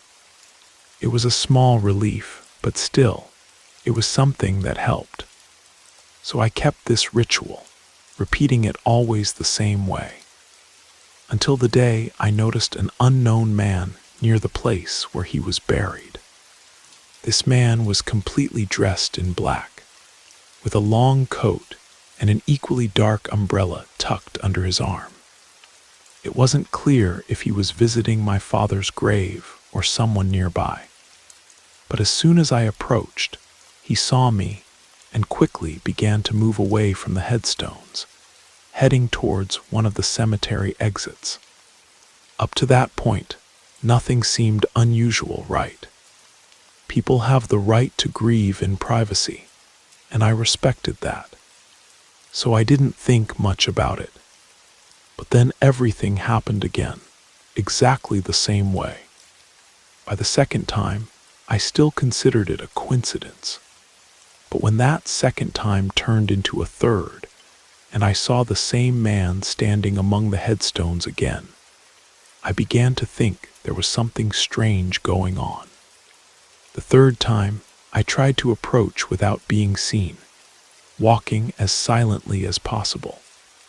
I wanted to find out if he was really visiting my father's grave, and not just one of the neighboring graves. That's when I realized he was. I observed from a distance as he knelt near the headstone, running his hand over it for a moment. I didn't recognize him from the funeral, and although I couldn't see his face clearly, I knew for certain that he wasn't someone familiar or a person I had met before, even casually. Curiosity took over, and I decided to find out what was happening. I kept myself discreet, walking lightly and silently as I got closer and closer. However, as soon as I aligned with him, he turned, saw me, and his eyes showed pure astonishment. Suddenly, he he started running in the opposite direction, passing between the tombs toward the exit. I acted instinctively and began running after him. At that moment, it was either this or accepting that I would probably never have another opportunity. If I didn't catch him now, he might never return to my father's grave, and once more I would be left without answers, without any kind of closure. I couldn't let that happen again. That's how I found myself running after someone in the middle of a cemetery at full speed, shouting for him to stop, trying to explain that I just wanted to talk. Some of the few people who were around looked with an expression of shock and disapproval, unable to believe that someone could be so disrespectful in a place where their loved ones rested. But to be honest, I didn't care one bit. I knew that if they were in my situation, they would do exactly the same thing. I caught up with him near one of the cemetery exits. I even managed to grab his arm, pulling it with enough force that he spun due to his own momentum. What I saw next made my stomach turn. The face that was partially covered by a black scarf was my father's face. The resemblance was impressive in every detail. The only difference was in the way he behaved, small gestures, posture, body language, all different from what I remembered. When he spoke, I felt completely disoriented. My father was from the South, and this was always clear in his accent. But this man spoke with a strong Scottish accent. At least that's what it seemed like. Either way, it wasn't my father. He told me to leave him alone before running away again. And as strange as it may seem, I obeyed. My legs were weak, and not just because of the sudden run that I, who was never athletic, somehow managed to endure. I couldn't move, much less follow him. Later, after talking with my mother, the only conclusion we could reach was that this man must be my father's identical twin brother. After all, she recognized his body at the morgue. There was no way he could have faked his own death or any of the conspiracy theories I initially suggested. But as my mother mentioned, he never mentioned having a brother, much less an identical twin brother. This is something we're going to investigate, because if this man is who we think, some long-lost brother of my father, I would really like to find him as soon as possible. After our encounter at the cemetery, I became obsessed with finding him again. I started visiting my father's grave daily, sometimes sitting for hours, hoping the mysterious man would return. He didn't. After 3 weeks of this futile vigil, I decided to take a different approach. I searched through my father's old belongings, boxes of photographs and documents that had been stored in our attic for decades. In one yellowed envelope marked simply Scotland, I found something that sent a chill through me. A faded photograph of 2 identical boys, about 5 years old, standing in front of a stone cottage. On the back, written in my grandmother's handwriting, Robert and Thomas Inverness, 1959. Robert was my father's name, but he had never mentioned a Thomas. I called my mother immediately, and her silence after I described the photo told me everything. Finally, she sighed and said, "Your father swore me to secrecy." Thomas was troubled. There was an incident when they were teenagers. Your grandfather sent Thomas away to live with relatives in Scotland. Your father never spoke of him again. "What kind of incident?" I asked. "I don't know the details," she replied. "Your father would never discuss it. He only told me once, after we were married, that he had a twin who was dead to him. Armed with this new information, I hired a private investigator specializing in finding long-lost relatives. Within 2 weeks, he had traced Thomas to a small village outside Edinburgh. According to his findings, Thomas had lived there quietly for nearly 40 years, working as a groundskeeper at a local church. He had never married and kept to himself. The investigator also discovered something else. Thomas had purchased a plane ticket to the United States 1 week after my father's obituary appeared in the newspaper. Yesterday, I returned to the cemetery with a letter I had written to Thomas, explaining who I was and that I wanted to meet him properly. I placed it in a waterproof envelope at my father's grave, with Thomas's name on it. This morning, the envelope was gone. In its place was a small, carved wooden box. Inside was an old pocket watch that I recognized from photographs as having belonged to my grandfather, and a note with an address and tomorrow's date. Whatever happened between my father and his twin all those years ago, Thomas has part of my family history I've never known. Tomorrow I'll meet him and hopefully begin to understand the strange connection that brought him to my father's grave after a lifetime of estrangement. Some family secrets are buried deeper than we imagine, but unlike the residents of the cemetery, not all of them stay buried forever.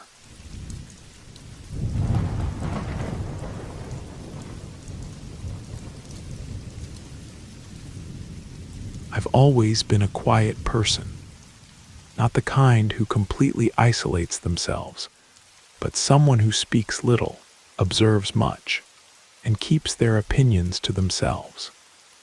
I grew up in a small town in Vermont where stories about superstitions, prayers, and curses were almost as common as conversations about the weather. My grandmother was always saying that for every problem in this world, there exists a tea, a prayer, or a ritual. She and my mother taught me from a young age not to go looking for trouble. A woman who fights too much carries heavy shoulders, they'd say. Though I didn't fully understand, I tried to follow this advice to the letter. My name is Aliner.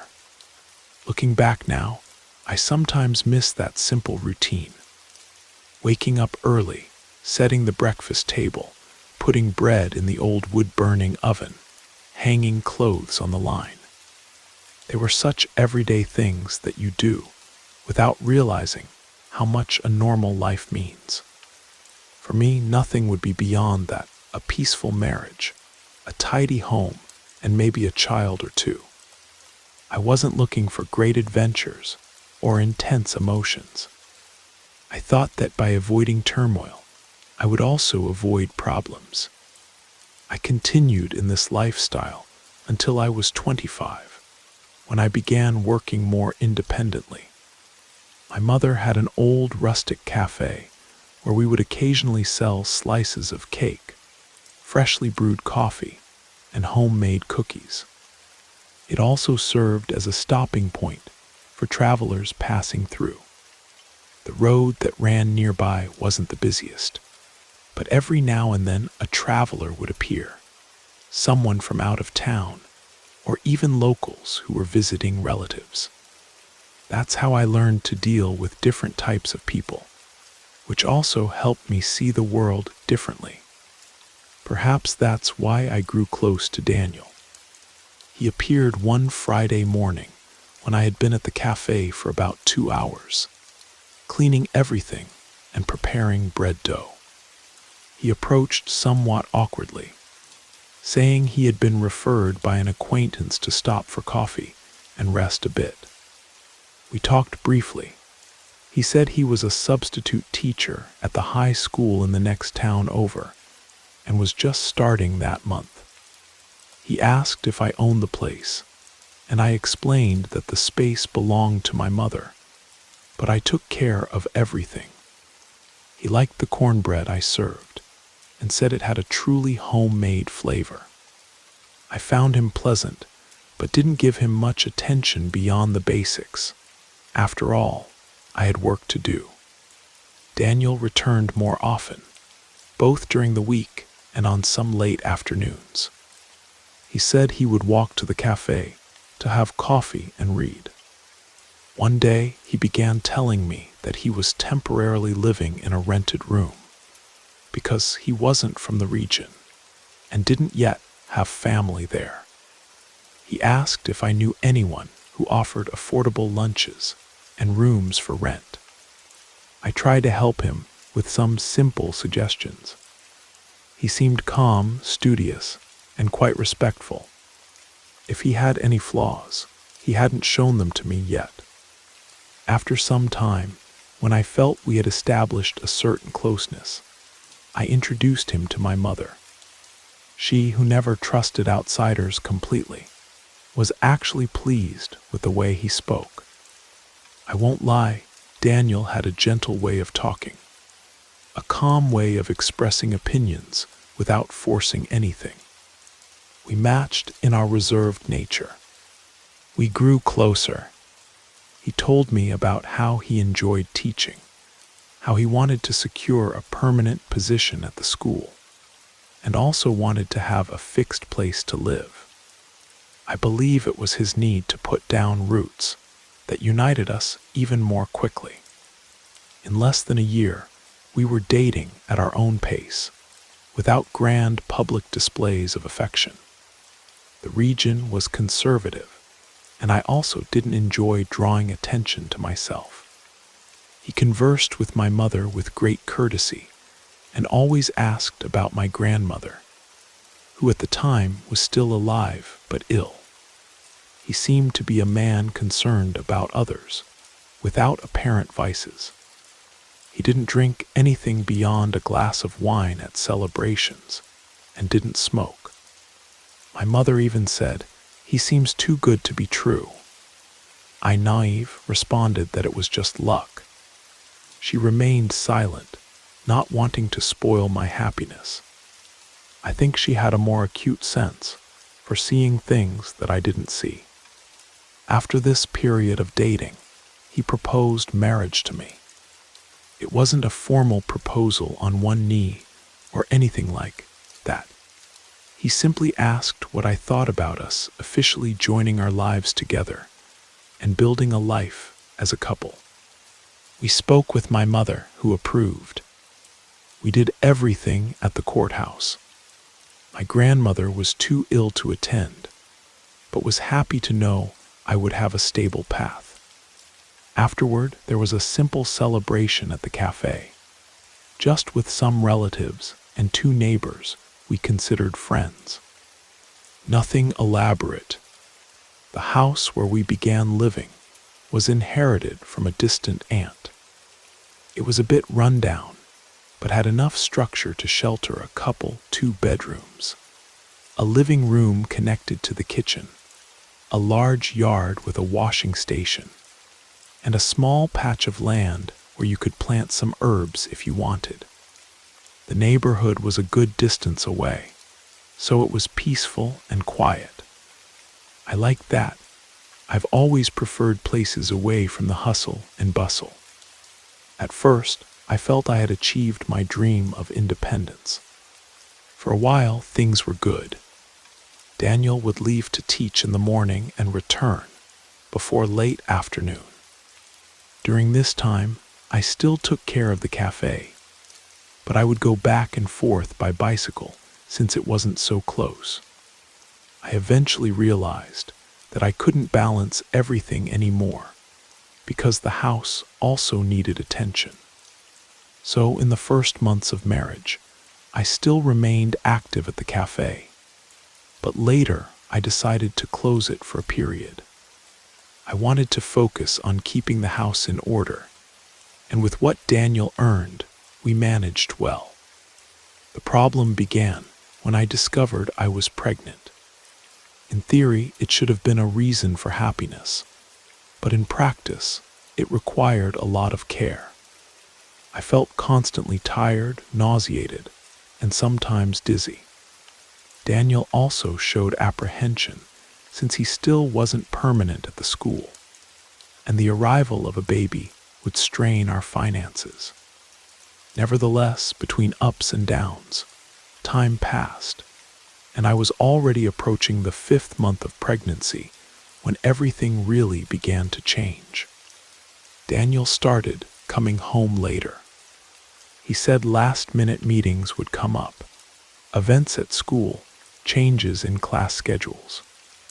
I knew the school was going through a restructuring process, so I didn't question it much at first. But I noticed that he was returning more withdrawn and impatient. He didn't seem to want much conversation. Before, we would spend hours discussing a story or looking at his lesson notebooks. Now he would just take a plate of food, eat in silence, and go to sleep. I tried to understand what was happening, but he would say, "Everything's fine. I'm just tired from so much work." I talked with my cousin Emma, who lived on a farmhouse relatively close by, about a 30-minute walk, but still somewhat isolated.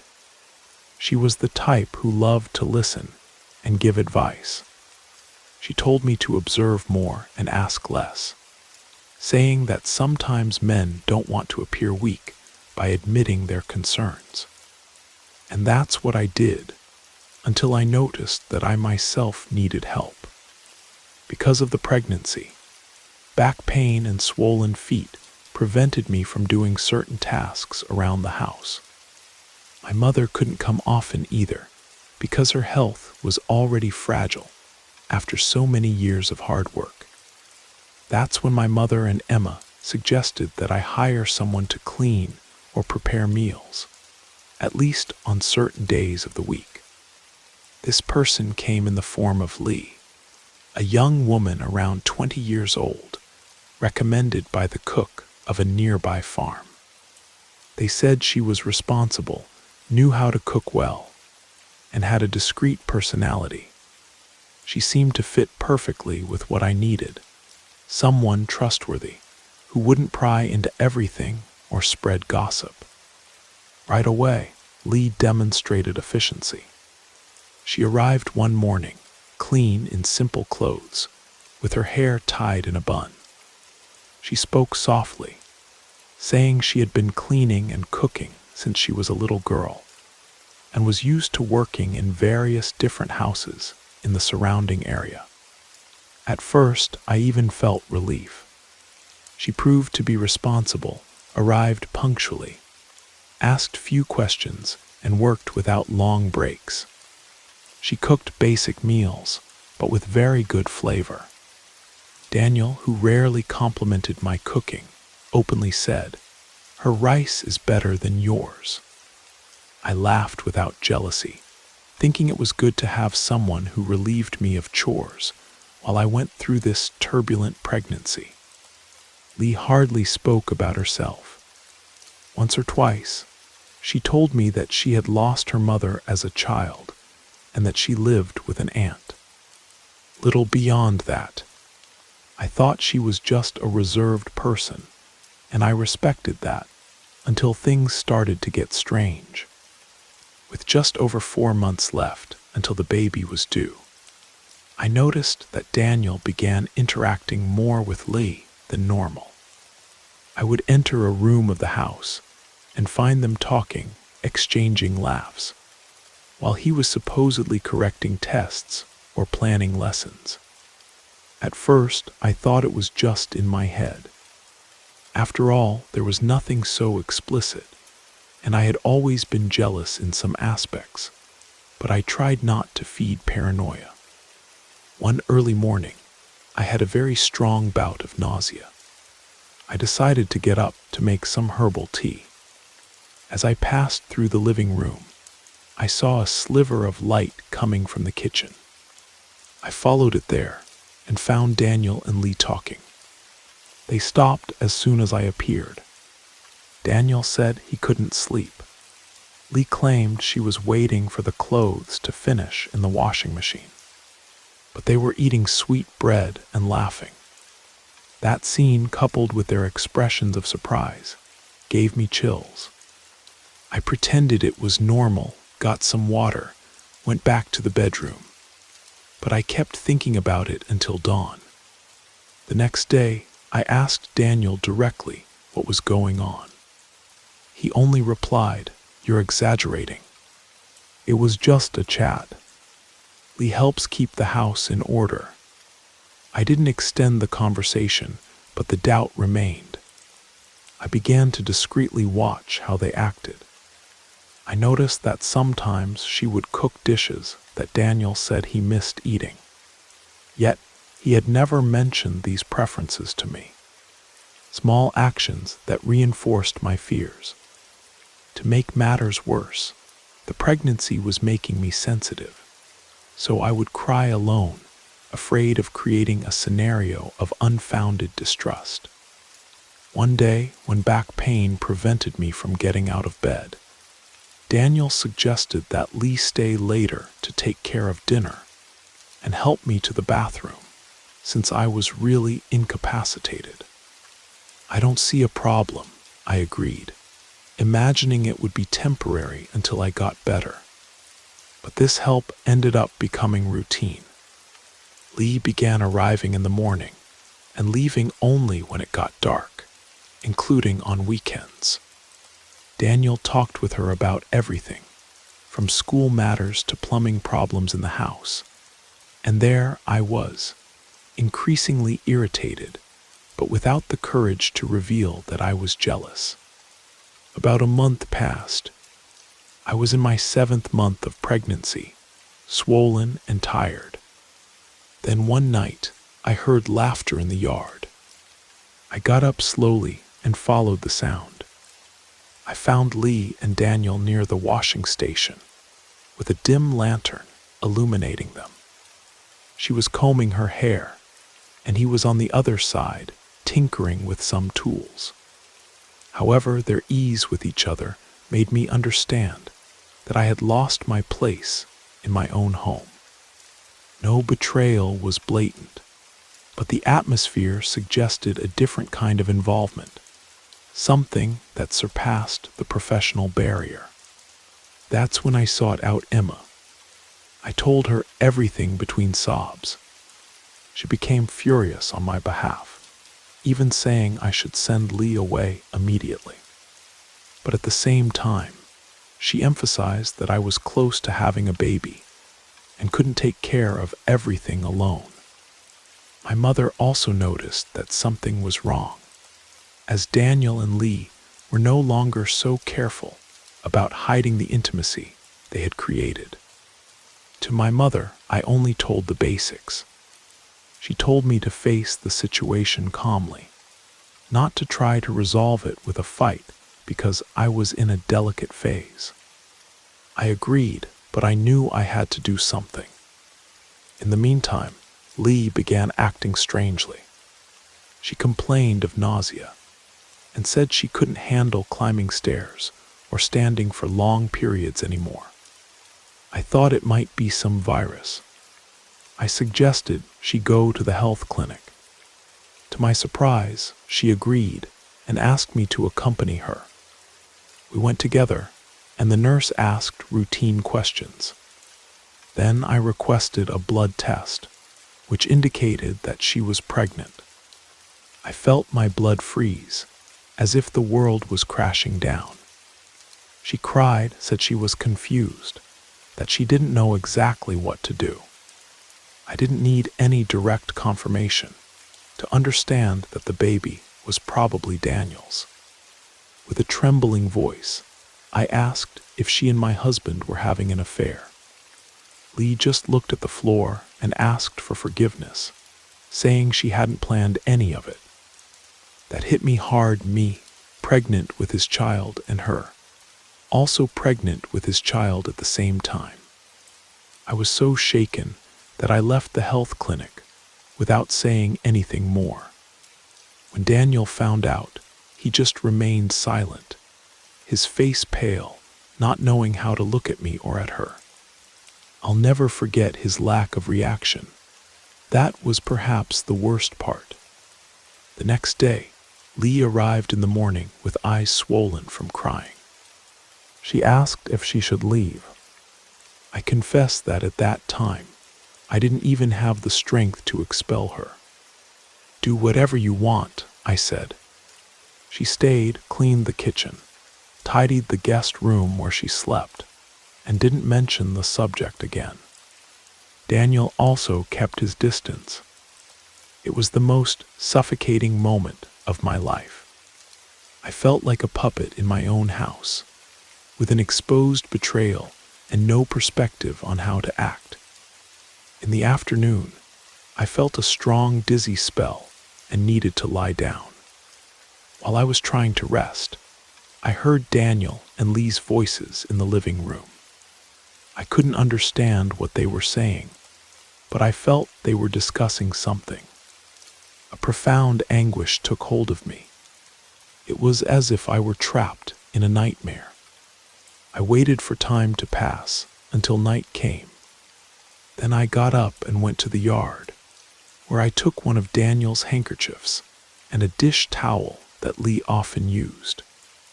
I wasn't sure what I would do with them, but I remembered what Emma had mentioned about a famous healer in the region, Mrs. Adelaide was her name. She had a reputation for curing serious illnesses and even dealing with more serious matters. She was the type of person who doesn't advertise, but everyone knows. The following days, my anger and sadness only increased. I would see Daniel talking with Lee, and even if it was about trivial things, it cut me deep inside. Talking with Emma again, she said she understood if I wanted to give them a scare. She used exactly those words. My grandmother, if she were still alive, would probably scold me and tell me to leave these people alone. But the pain of betrayal was so great that I felt like doing something extreme. Emma assured me that Mrs. Adelaide knew of a ritual that could somehow fix or punish situations like this. I confess I was disturbed, but the idea of revenge took root in my mind. I decided to act. One afternoon, I made an excuse to leave the house and went to Mrs. Adelaide's house. It was an old mud brick construction with the smell of incense in the air, herbs hanging, candles scattered in a corner. She received me without ceremony, as if she already knew I would come. She wasn't one for many words. "Sit down, child," she pointed to a small bench. It was only then that I noticed how old she must have been. Her white hair looked like straw, her skin marked by the passage of time. "Something's happening in your house, isn't it?" I was a bit disconcerted but answered. "I discovered that my husband is cheating on me, and the girl I hired is pregnant with his child." She nodded in silence, then took a small metal cauldron, put water in it, and some leaves I couldn't identify. She asked me to explain the details better. I gave a summary of what was happening, not sparing my pain. I didn't expressly ask to hurt anyone, but she understood me. She listened for a long time with her eyes half closed, showing no surprise. "Revenge of love is the most requested, but the least understood," she said, stirring the leaves. "You want to end what they did, but you need to know that such things demand a price." I remained silent. She asked me to leave on a wooden table the handkerchief I had taken from Daniel and Lee's dish towel. Then she said I would need to return in 6 days, bringing a red or pink ribbon that had been close to my body, some coarse salt, and water from my yard, the one where I washed clothes. I nodded, making a mental note. She warned that during that period, I should act normally, and not tell anyone about the visit. I returned home feeling strangely determined. I began to treat Daniel and Lee with coldness, but without shouting. I only did what needed to be done, cooked, tidied the room, tried to rest. They noticed the change, but each reacted differently. Lee would look at me as if asking for forgiveness, but I would turn my face away. Daniel would try to call me to talk, but I would say I had nothing to say. My belly was heavy, the swelling in my body increased, and still, I remained firm in my plan. When the 6th day arrived, I fulfilled what was agreed. I took to the healer a bit of water from the washing station, coarse salt, and a ribbon that I had sewn onto my old kitchen apron. She received me in the same way, put the things in a basin, and began to pray, making murmurs that I didn't understand. The smoke from the herbs rose, bringing an acrid smell. I confess I felt like running away, but I was consumed by a silent rage. I wanted both of them to pay for the humiliation they had put me through. I noticed it wasn't just a quick act. Mrs. Adelaide spent several minutes in continuous prayer, reciting ancient prayers and blowing on the broth that was forming in the cauldron. Now you go back to the house and don't say anything to anyone. What has to happen will happen, but remember, the door that opens may not close the way we want, she said with a firm and tired voice. I left obeying. Upon arriving home, Daniel wasn't there, and Lee was cleaning the living room floor. I passed by her without saying anything, went straight to the bedroom, and tried to sleep. I woke up in the middle of the night, sweating cold. I had a sensation of weight on my shoulders that reminded me of my grandmother's words. I got up and checked if everything was locked. It was. There was no sign of Daniel, nor any noise from Lee. I went back to bed, but didn't sleep well. In the following days, I noticed a subtle change in the environment. I started to hear small creaks in the wood of the roof, even without wind or rain. It seemed like the house was crackling, as if it were breathing. I thought it was just my imagination. Lee, however, appeared more dejected, complaining of endless fatigue. One night she sat at the table saying she couldn't sleep, that she had nightmares with something formless, and that she would wake up short of breath. I stared at her for a few seconds, feeling a pang of guilt, but I didn't say anything. Daniel also seemed different. He spoke little, avoided contact with me, left earlier for school, and returned even later. Once he appeared with a sweaty face, panting and smelling of earth, as if he had been digging something. I asked what had happened.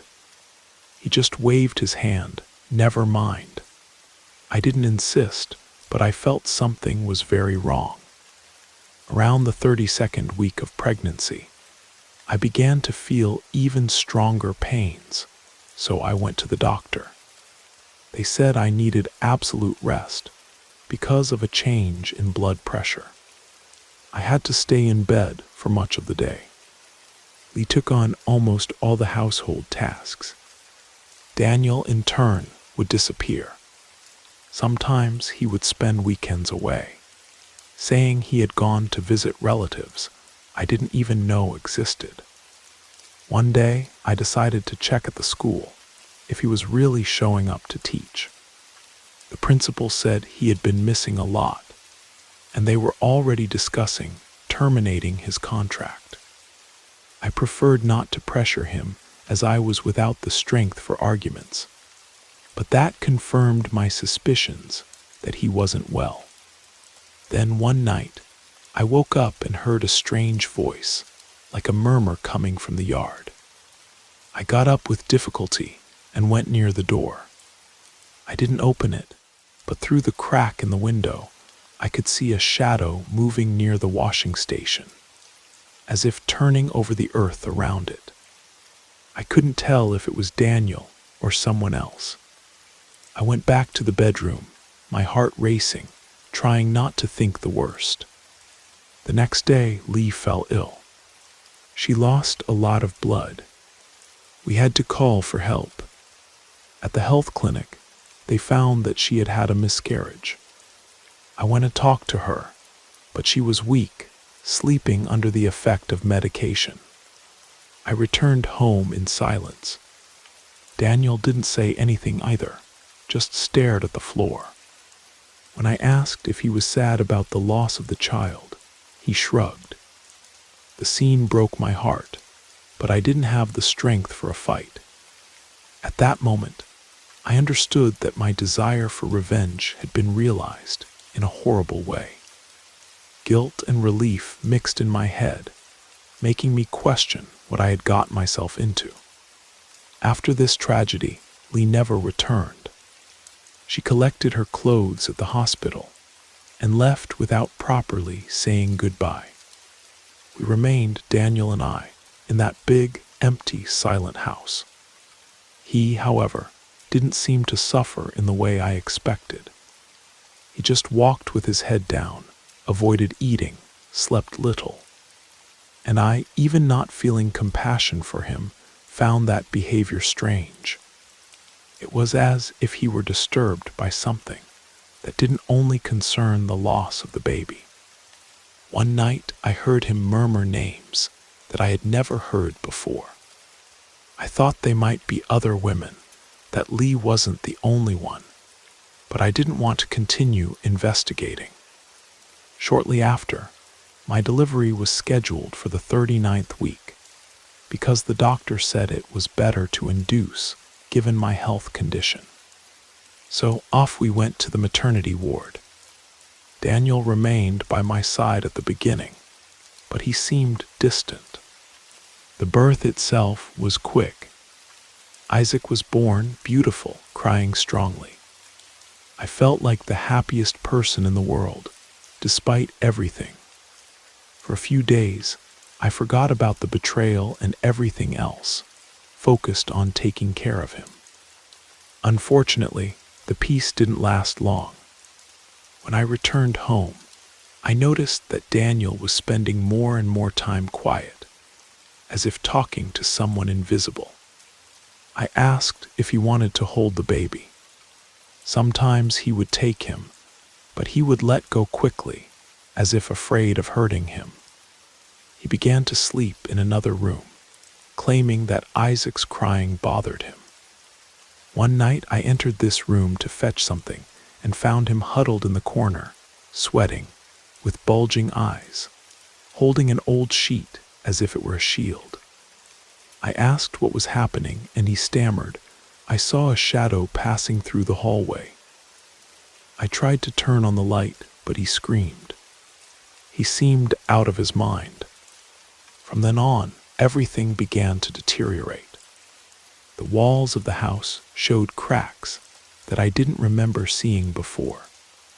The yard where we used to hang clothes began to have footprints appearing out of nowhere, going to the washing station and returning, as if someone entered during the night.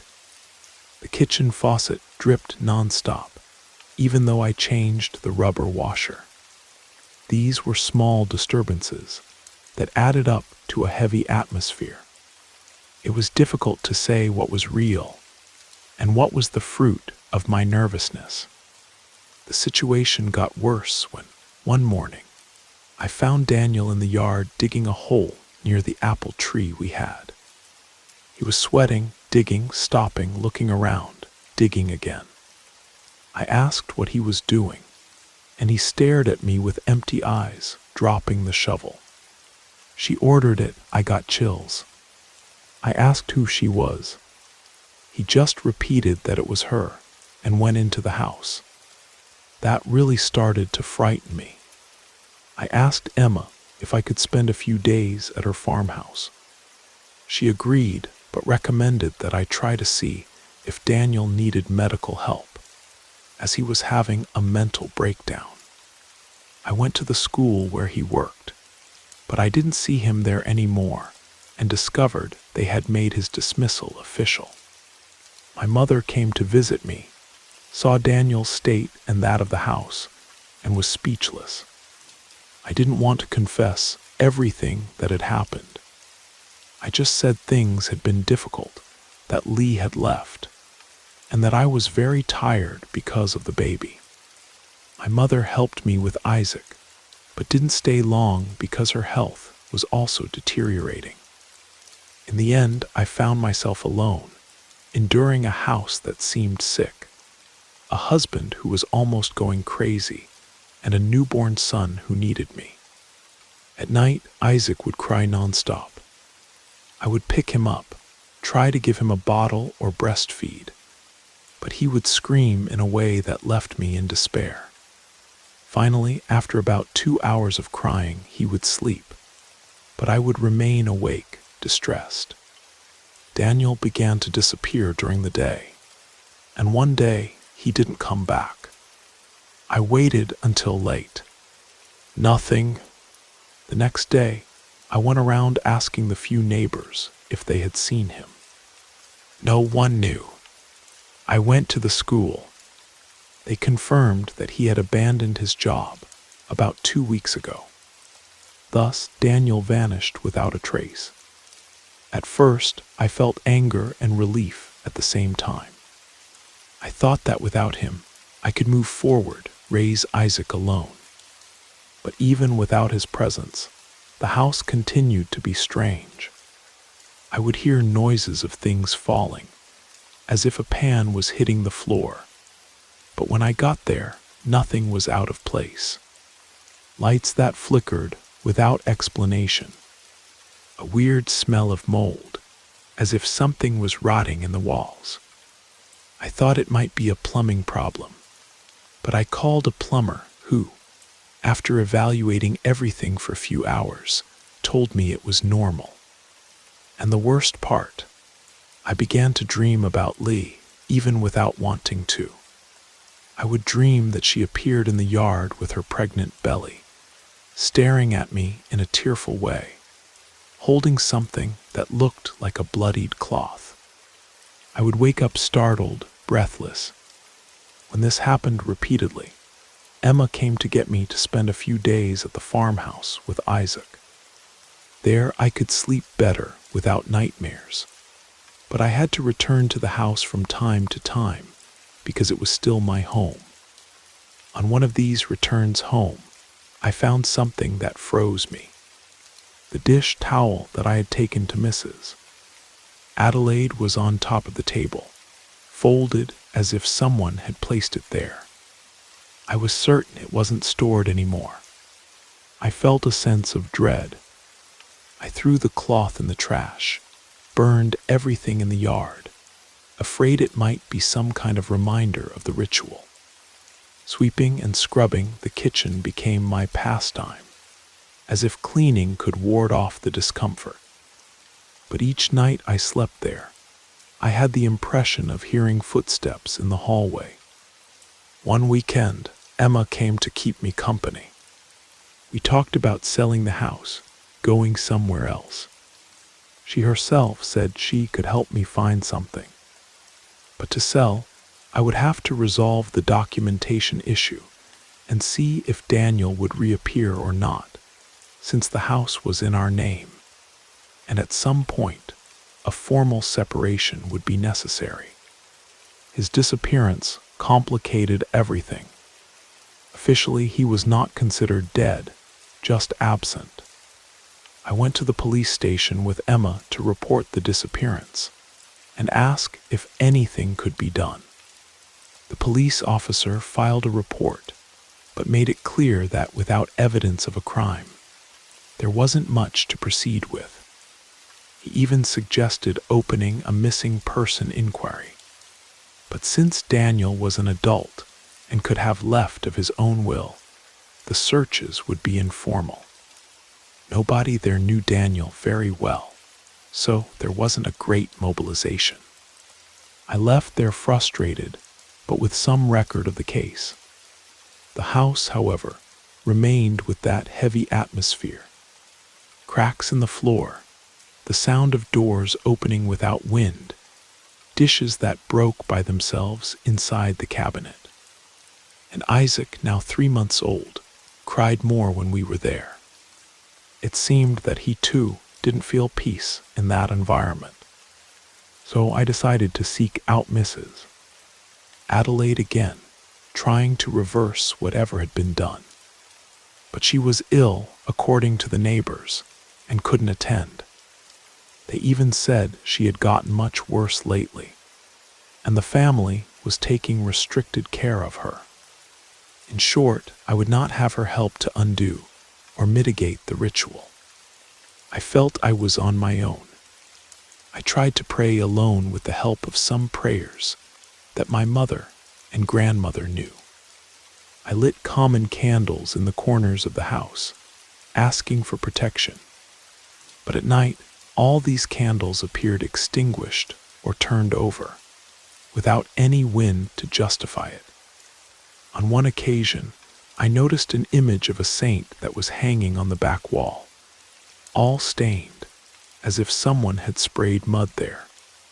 The next day, I took it down and washed it, but the stains wouldn't come out completely.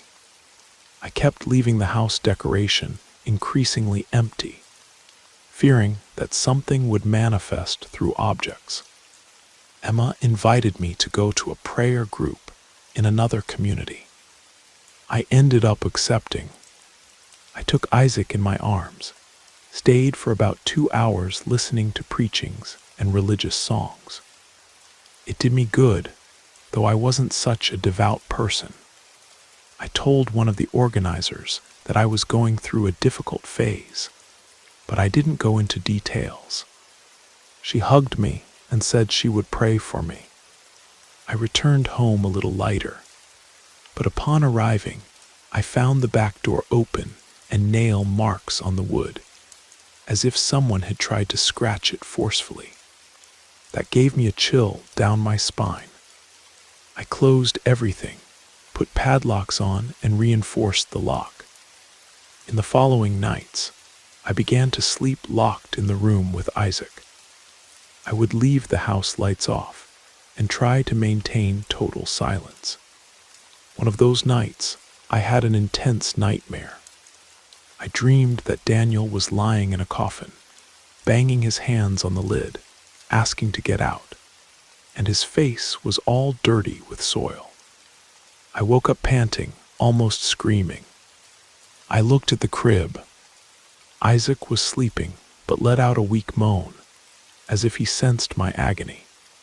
I tried to calm down, started praying softly, wanting to believe it was just another delusion. It was then that Emma appeared with a strange piece of news. They had found the bones of a young woman in a vacant lot on the other side of town.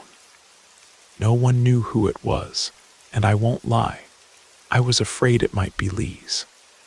I didn't ask anything, didn't go after details. I preferred to stay away. I didn't want to increase my anguish.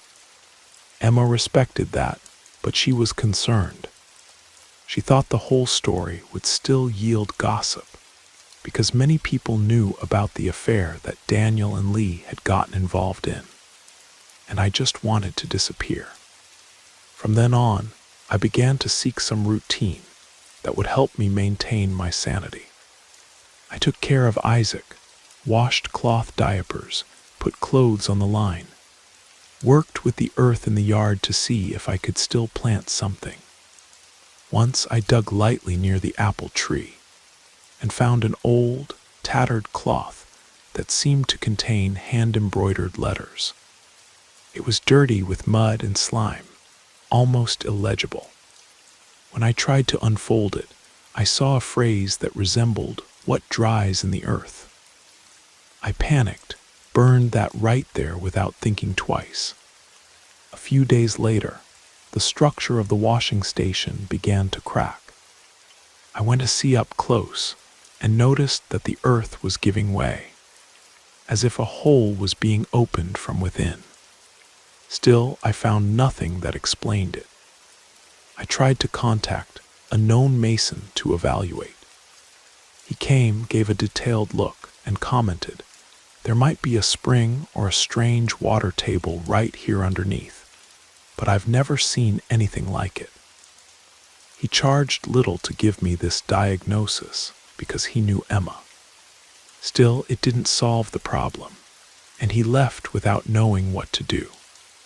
I was forced to stop using the washing station until resolving the issue. I started washing clothes in a large bucket inside the house. Each of these problems drained more energy from me, and I saw myself increasingly trapped in that scenario. At Emma's insistence, I took Isaac to a lady who cured fright, made blessings, passed herb branches over the baby, prayed softly. She stared at me at the end and said, "You are in a place that doesn't want you." I froze but thanked her and left. Isaac's fever improved a bit, and he cried less at night. But the house continued with that weight difficult to explain. I felt it wasn't just psychological, but I also had no concrete evidence. I didn't see ghosts, didn't hear clear voices. They were always subtle signs, a constant discomfort. Doubts consumed my mind until, on a late afternoon, I decided to return alone to Mrs. Adelaide's house, even knowing she was ill. I clapped my hands, and a young woman opened the door, saying the lady couldn't receive visitors. I insisted, explained that it was an urgent matter, and she ended up allowing my entry for a few minutes. Mrs. Adelaide was lying in a hammock, panting. She looked at me and said without beating around the bush, "I can't help you anymore. I've meddled with what I shouldn't have." I felt like crying. I asked if there was a way to undo the ritual we had done. She gave a bitter smile. "Each one pays what they owe to the earth. You paid with silence, with pain," and she pointed upward. "It doesn't let go easily." She didn't ask me for details, didn't give me a recipe to break the spell, just took my hand and blew something into it, as if it were a last act. Then she expelled me with a gentle gesture, and the young woman who was taking care of her led me to the door. I returned home desolate, without any solution. In the following weeks, the routine repeated itself. Discomforts in the yard, noises inside the house, bad dreams, Isaac crying intermittently. No one appeared with news of Daniel. His family, or what remained of it, had no contact. I had already lost hope that he would return. I was willing to leave everything behind, but I lacked money and strength to take a radical attitude. Emma sheltered me eventually, but she also had a large family and couldn't always receive me for long. On a full moon night, I was taking care of Isaac when I heard soft knocks on the back door. I wanted to ignore them, but I continued to hear them. I gathered my courage and opened a crack. There was no one there, just the wind and a sensation of cold in the air. I looked at the ground and spotted a footprint marked in the moist earth, the shape of a bare foot. It wasn't my size. It was larger, perhaps a man's. I closed the door, rested my head against the wood, and felt a growing terror. Enough, I thought out loud. I grabbed my phone, called Emma, and said I was coming over right then. She immediately agreed. The next morning, Emma went with me to the police station to explain once again that Daniel was missing and that there were strange signs on the property. The officer listened, asked a few questions, but repeated that there was no evidence of a crime. and continued with the same old occurrence report without further developments. We returned to the house. Emma helped me gather belongings and clean some things, as I was planning to move for good to her farmhouse, until I resolved what to do with the property. As we were going through Daniel's room, we found an old notebook with confused writings, scribbled words, as if it were a diary. He had drawn strange figures, crossed lines, circles, and at one point wrote something like, "She calls for me, I hear her every day." It didn't mention Lee's name, but it talked about other female voices. I was confused, but didn't want to investigate. Emma found it frightening, suggesting that Daniel had already been mentally disturbed for some time. We were putting away this notebook when we noticed a compartment in the wardrobe where he hid some things. There were old photos, newspaper clippings, and a lock of hair that wasn't mine, probably from a woman, possibly Lee's. This caused me nausea. I didn't want to continue meddling in this rotten past. I threw everything in a bag and disposed of it in the trash. Emma observed me without knowing how to react. She just hugged me and said that the best thing was to leave this place. But before leaving for good, I needed to deal with something in the yard. The hole that Daniel had dug remained. I took the shovel and tried to fill it in, as I didn't want to leave the house in that state. While throwing in the earth, I felt something hard. I dug carefully and pulled out a dirty bundle, wrapped around something that looked like animal bones or dry branches. The smell was bad, a mixture of mold and organic matter. I threw the shovel aside in desperation and called Emma. She also couldn't say what it was, but she helped me throw everything back, cover it with earth, and say an improvised Lord's Prayer. Neither of us wanted to call the police or get into more trouble, as we didn't know for sure what it was. The fear of meddling with something even worse spoke louder. After this process, I closed the house, put a chain on the gate, and went to Emma's farmhouse, taking Isaac, some suitcases, and the idea that I wouldn't set foot there for a good while. At the farmhouse, Isaac behaved better, hardly cried at night. I spent my days helping Emma with what I could and taking care of my son. I would sometimes forget for a few moments what I had experienced.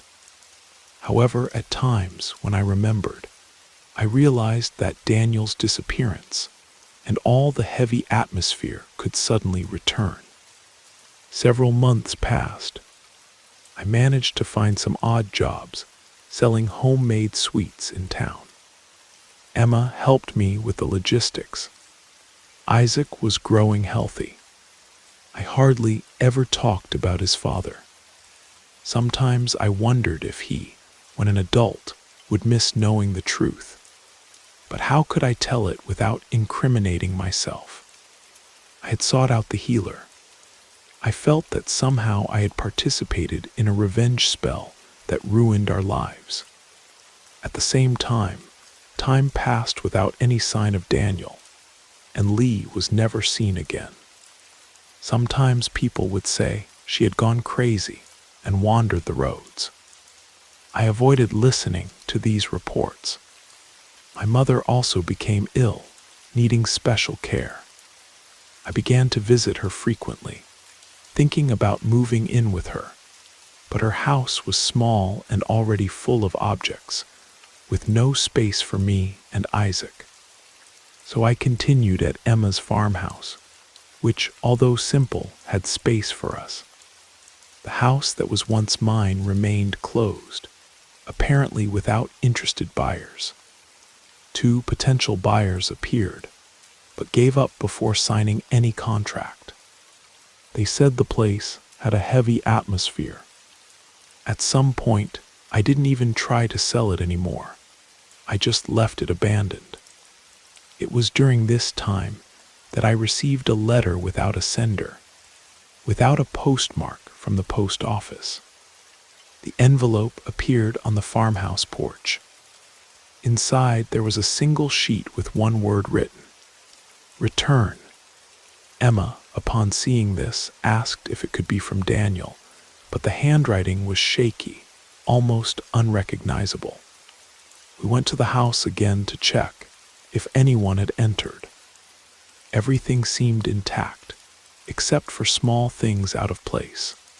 A fallen chair, dry leaves accumulated in the corners, signs that it had rained and water had entered under the door, but with no sign of people. I decided to install an extra lock anyway, and we left. Every time I tried to give a new direction to my life, something pulled me back to that place and the events I had lived through. About a year and a half passed, and Isaac, now almost 2 years old, was forming his first sentences. Sometimes he would look at me and say, "Papa." I would answer that his papa wasn't here anymore. He wouldn't insist much, but I knew that at some point this question would be asked with more depth. In those moments, I would just pray for strength. Sometimes memories would come to me of the good moments I had with Daniel, and that hurt because it seemed like he had been a completely different person from what was later revealed. I also remembered Lee, that quiet girl who, perhaps out of loneliness or under his influence, got involved in a situation with no way out. And the guilt would start gnawing at me again, me, pregnant, full of hatred, seeking a spell. I came to invoke something that might have destroyed all our lives. No one explicitly told me that it was that which killed her baby or drove Daniel insane, but deep down, I knew there was no coincidence. Emma noticed I was downcast and suggested that I go talk to a priest at a small church nearby. I was reluctant, but thought it wouldn't hurt to try. The priest listened to me attentively, without interrupting. I told part of what I had been through, without citing rituals or names. He told me that every sin can be forgiven if there is sincere repentance, and that sometimes we need to accept the past to move forward. I didn't feel completely better, but it was good to speak out loud about the weight I carried. However, the story didn't end there. One day, a man who worked in home maintenance in the region got in touch, saying that someone wanted to know if my house was still for sale. I was excited, thinking it was an opportunity to get rid of it. I arranged to meet this person at the location. When I went there, the person didn't show up.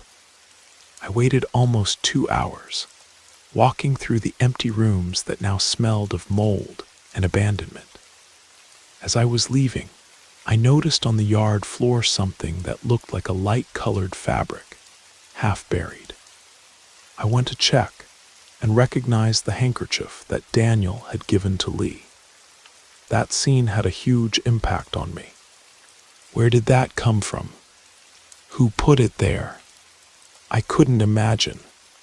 With labored breathing, I ripped it from the earth and disposed of it, throwing it into an improvised fire with twigs and newspapers. I watched the fabric burn to ashes, feeling a mixture of fear and liberation. Then I closed the house in a hurry and left without looking back.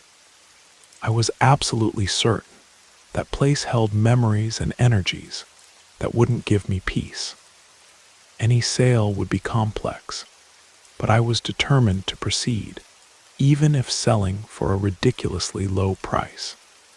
Shortly afterward, a neighbor came to tell me they had seen a strange woman prowling around the property in the early morning. Long hair, loose clothes, walking hunched over. Could it be Lay? I had no answer. That information only reinforced my decision not to set foot there again. When Emma found out, she became distressed, as she thought Lee might really have gone crazy and was sleeping in corners, leading a miserable life. We tried to discover something by asking at some health clinics, but we didn't get confirmation of hospitalizations. I was honestly tired of seeking answers that didn't exist. Many told me I needed to rebuild my life, give Isaac a stable home, forget the past. I tried to follow this advice, taking it more calmly, working when I could, letting Isaac play freely on the farmhouse, making friendships with good-hearted people. I received invitations to go out, to distract myself, but I always refused.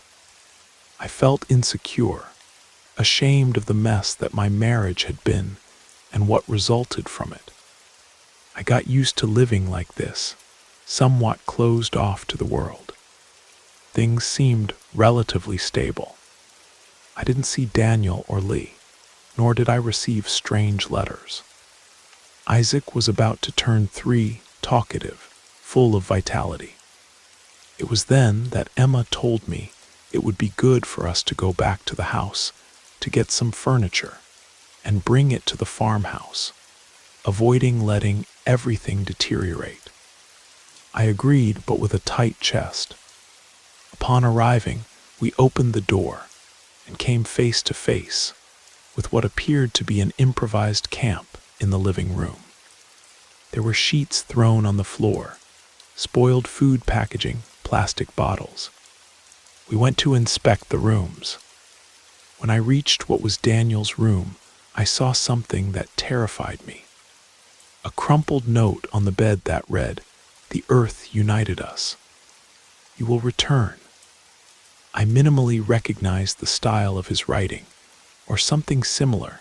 The dash in the capital letters resembled the notes in the notebook we had found before. Emma turned pale, grabbed me by the hand, and said we needed to get out of there. We left in a hurry. I called the police, explained there were signs of invasion, and an officer went to the location to register it. However, there was no obvious suspect or evidence of a crime, so they just noted everything and left. To me, it was clear that something from that past wouldn't leave the house. It wasn't just a homeless person breaking in. There was a direct message. I wanted to demolish the property, but the bureaucracy was extensive, so the solution was to wall everything off, remove doors and windows, leaving it as an abandoned concrete block. I found a local contractor who agreed to do the job for a value well below normal, because Emma mediated the negotiation, and he kept part of the removed materials. In 2 weeks, they erected a wall around the entire yard, sealing off the area. It cost me the rest of the savings I had put aside, but I wanted peace. Some found the decision strange, but no one questioned too much. After that, I went months without having nightmares, without receiving messages or strange letters. Isaac, now over 3 years old, began talking about random things without mentioning his father. The atmosphere became lighter. I tried not to think about the whole story, but from time to time, I still remembered Lee's eyes at the health clinic, Daniel staring at me without reaction when I discovered the betrayal, and Mrs. Adelaide's prayer over the cauldron. It was impossible to erase it all. One night, Emma's mother, who also lived on the farmhouse, mentioned something curious. She said that many years ago, before the house was inherited by my aunt, there was a case of a husband who betrayed his wife, and she, out of revenge, had sought out a woman who lived in the same region where Mrs. Adelaide lived. This husband also disappeared, and the wife moved away from town shortly after. It was all told in a gossip tone, but it gave me the feeling of déjà vu. It seemed that a pattern was repeating itself on that land. That gave me chills. I told Emma, and she preferred not to delve into the subject. Maybe it was just a local legend, but the coincidence was too great for my taste. Years went by. I secured a steady job in a bakery, making cakes and sweets. Isaac entered preschool, and our daily life, though simple, continued with a much more stable routine. I still lived with Emma, but I had already saved some money to perhaps rent a house or buy something smaller elsewhere. From time to time, they would ask, "What about Daniel?" And I would reply that he had left and hadn't given any more news. Most didn't insist, but the doubt about what really happened to him continued to silently torment me. Isaac, at 5 years old, began to understand that he didn't have a father around. He asked directly, "Mom, is my father alive?" I hesitated, said I wasn't really sure, that he had gone away. The child didn't insist, but deep down, I knew that one day he would understand everything, or have his own version of the story. When longing or curiosity strikes, I feel a lump in my throat. I wonder if Daniel still wanders out there, disturbed, or if he's dead somewhere, victim of a spell. And Lee, I never heard of her again, except for rumors of a disheveled girl who appears and disappears. I realized that life had given me a second chance. I could have sunk into disgrace, but I had Emma's support, my mother's, and the opportunity to start over. I won't pretend to be a saint. Sometimes I still feel hatred for what happened. Daniel and Lee destroyed my dreams of a perfect family. But I also feel that the ritual I sought caused irreversible damage. Perhaps everything would have been different if I had chosen to face the situation another way. Regret, however, doesn't change what's past. There are still nights when I dream of the abandoned house. I see it without doors or windows, but I hear voices inside. Someone calls me. I recognize Lee's voice, Daniel's, Mrs. Adelaide's, all mixed together. I wake up with my heart racing, look to the side, and see Isaac sleeping serenely. I cling to him, fill him with affection, and thank that we're alive, that we have a chance to continue. I haven't completely made peace with my past, but now I better understand what my grandmother meant about a woman who fights too much, and the weight of carrying a story that doesn't fade away. I know that the earth, in a certain way, holds the secrets I buried, the pieces of clothing, the negative energies, the lack of love, the guilt. But since I never set foot on that land again, things seem to be in suspension. I hope they continue that way. Some people might doubt what I report, might think it's an exaggeration, that everything is just coincidence. I myself have questioned it. Perhaps the betrayal and sufferings made me see haunting where there was nothing. Still, I can't deny the succession of sinister events that surrounded me for so long, and that worsened after the ritual. What is real and what is imagination sometimes gets confused. Today, when they look at me and ask if I'm happy, I reply that I found a certain peace in motherhood and work. I lead a calm routine without great ambitions, just like what I always wanted. But now I know that trouble happens even to those who don't look for it. And if one day the past comes knocking at my door again, I just hope to have the strength to deal with it without resorting to dark paths.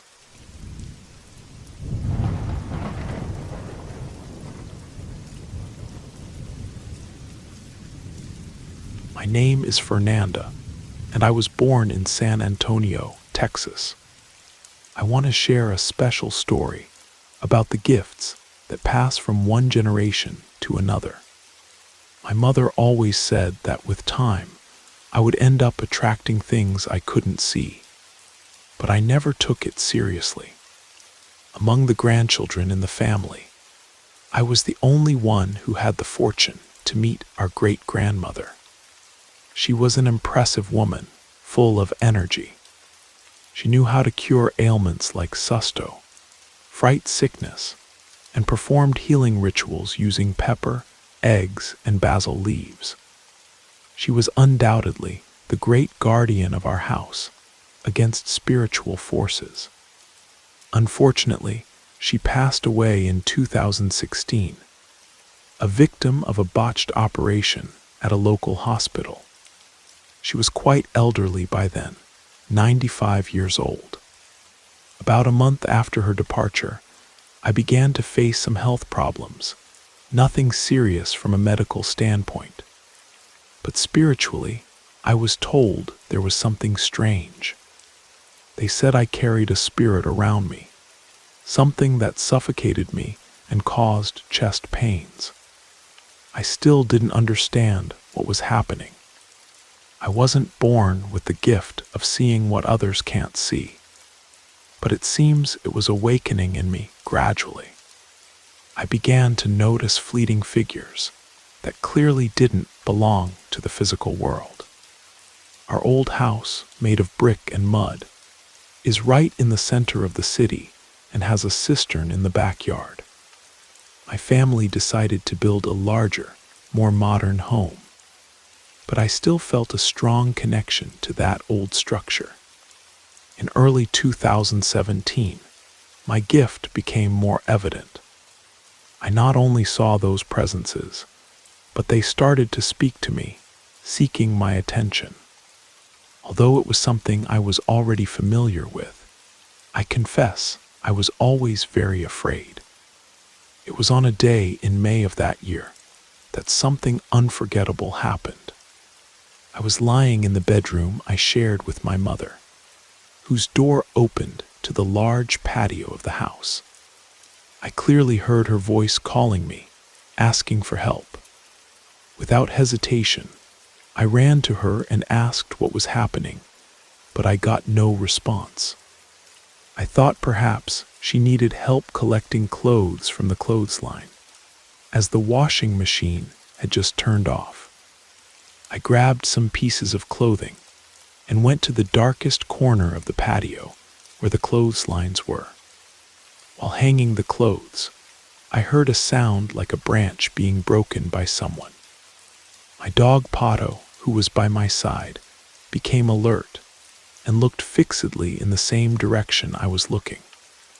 I ignored it and continued with the task, but suddenly I heard my mother's voice again, asking for help. Help me in this silence. I turned to see what was happening, and while moving a shirt on the clothesline, I came face to face with a woman's completely disfigured face. Panic took over. I dropped everything and ran back to the bedroom, while my dog barked at the emptiness. Arriving at the bedroom, I saw that my mother was in the bathroom the whole time. When she came out, I asked if she had heard anything. Upon telling her what happened, she believed me. She always did. We decided to investigate, but we found nothing. Just the clothes I had hung now thrown on the ground, as if something had ripped them off. We decided to try to forget the episode and sleep. However, around 2:30 in the morning, the television in my deceased grandmother's empty room turned on by itself, with the volume at maximum. There was no one else in the house besides my mother, my dogs, and me. "Let's see what's going on," my mother said firmly. With my heart racing and trembling hands, I accompanied my mother to check what was happening. We decided to disconnect the television, but when turning to a corner of the room, I encountered something I could never understand. The remote control was suspended in the air, as if an invisible hand was holding it. As soon as my eyes fell on it, it fell onto the bed as if it had been released. Without thinking twice, we ran back to my room and my mother lit a candle. While she tried to calm down and fall asleep, I remained awake, trapped in a whirlwind of thoughts and with fear stamped on my face. It was already dawn, and around 3 o'clock in the morning, I noticed that my mother had finally fallen asleep. Despite this, I remained motionless, forcing myself to close my eyes. It was then that I heard a sound coming from the window, something that seemed like a light knock. To not wake my mother, I turned my head slowly, and there she was. The same disfigured woman I had seen in the patio was peeking through the window, standing as if waiting for something from me. As if my body had frozen, I couldn't emit any sound. We remained like this, both motionless, for minutes that seemed like an eternity. I knew she was after me, looking for me. My only escape was to squeeze my eyes shut and pray, with all the fervor I could muster. I begged God for protection, asked Him to free us from that presence, because I feared as much for myself as for my mother. Among the prayers, I told her that I didn't know what she wanted, but that I couldn't help her. That night seemed endless. I felt like I was trapped in an interminable nightmare. Before I realized it, I saw my mother in front of me, holding a large candle, an egg, a pepper, and basil leaves. She wanted to awaken me, bring me back from that dream that seemed to suck the life out of me. I saw myself motionless, crying and suffocated, unable to breathe or react. To this day, it's hard to believe that was a dream, but a dream that almost took my life.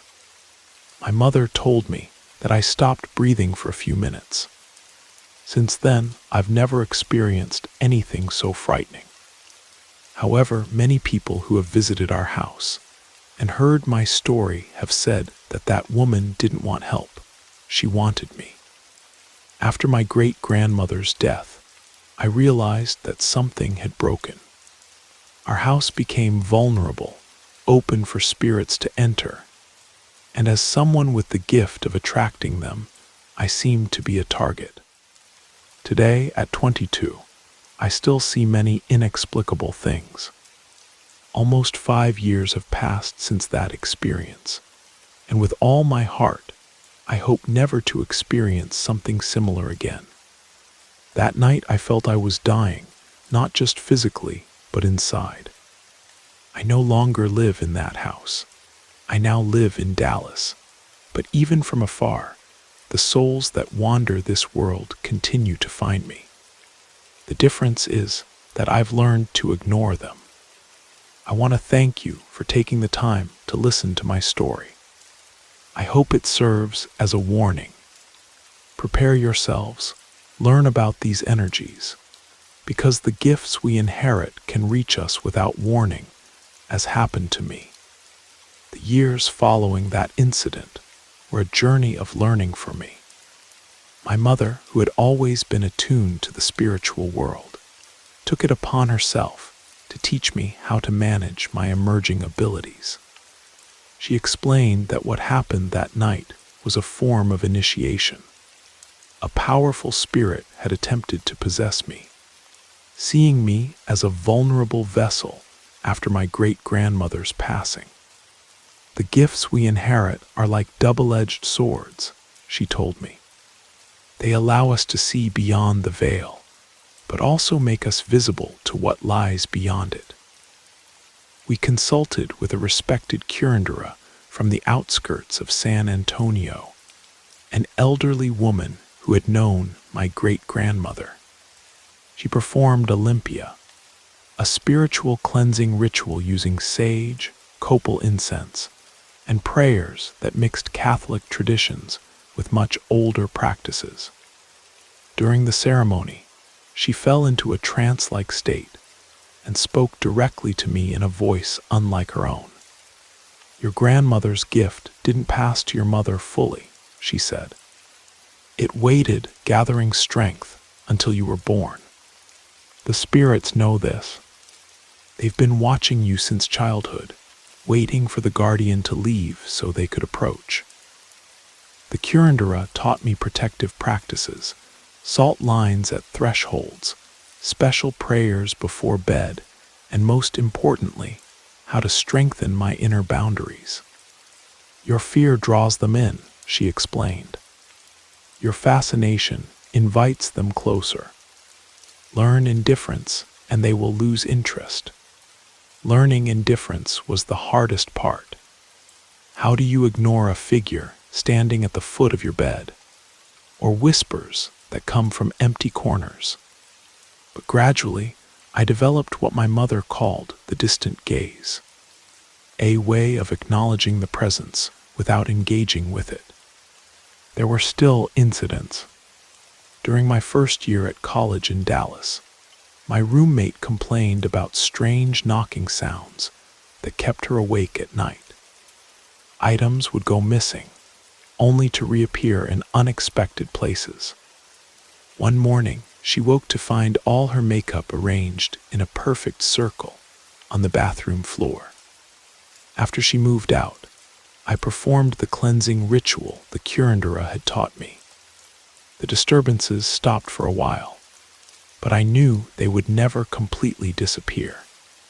This was my inheritance, as much a part of me as my grandmother's high cheekbones and my mother's deep-set eyes.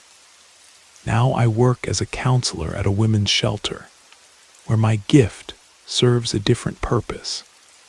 I can often sense when a woman isn't telling the whole truth about her situation, or when a child is holding back something important. I don't need to see spirits to know when someone is haunted. Sometimes, late at night, I still sense movements at the edge of my vision. Occasionally, I wake to find my dog staring intently at an empty corner of the room. But I've learned to live alongside these experiences rather than in fear of them. My great-grandmother once told my mother that our family's gift wasn't meant to frighten us, but to remind us that reality is more complex than what most people perceive. "We see the world as it truly is," she said, "with all its layers and shadows. That knowledge brings responsibility. I've come to appreciate that wisdom. The gift that once terrified me now helps me understand the unseen struggles others carry. When a client at the shelter tells me she feels like something dark is following her, I don't dismiss it as imagination or trauma. I know that sometimes the shadows we sense are real. I still visit my family's old house when I return to San Antonio. The disfigured woman has never appeared again, but I feel her presence lingering in the dark corners of the patio. Perhaps she's found someone else to seek out, or perhaps she remains, waiting for another in our family line to inherit the gift. Either way, I no longer fear her. We've reached an understanding of sorts. I acknowledge her existence, and she keeps her distance. After all, we're both simply trying to navigate the complex layers of a world most people never fully see.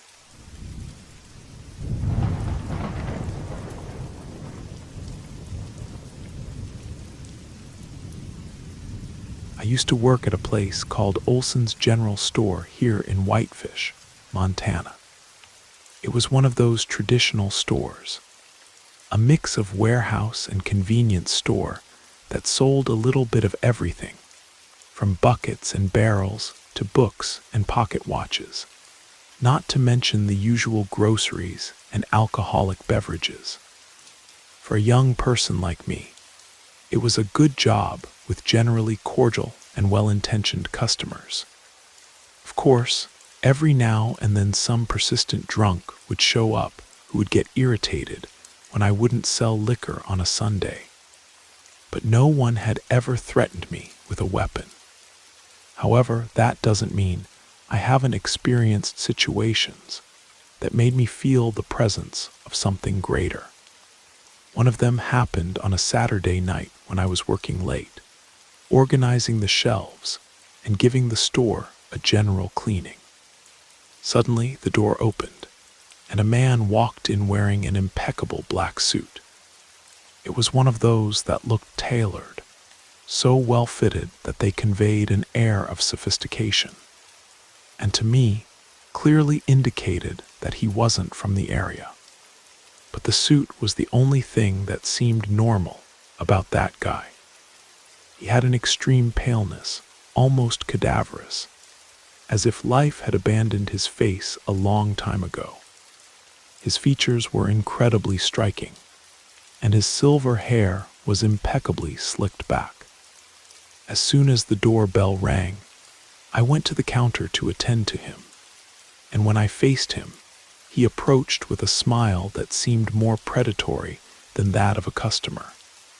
He asked me for a can of lighter fluid. I went to fetch the item, trying to keep the conversation light while I rang up the purchase. I asked where he was from.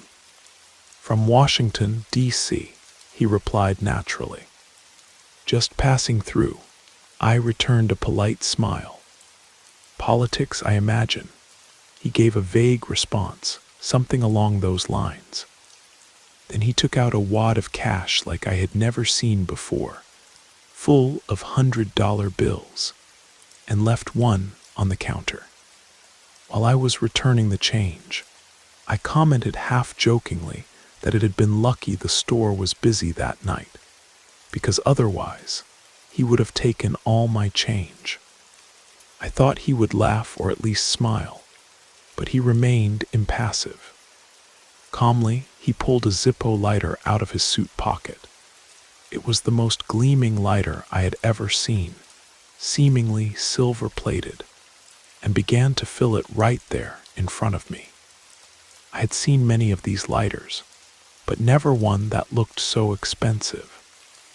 I imagined he was preparing to smoke something special and commented on this, to which he responded in an unexpected way, saying he didn't smoke. The moment he finished filling the Zippo, he accidentally dropped some fluid on his finger before closing the lighter.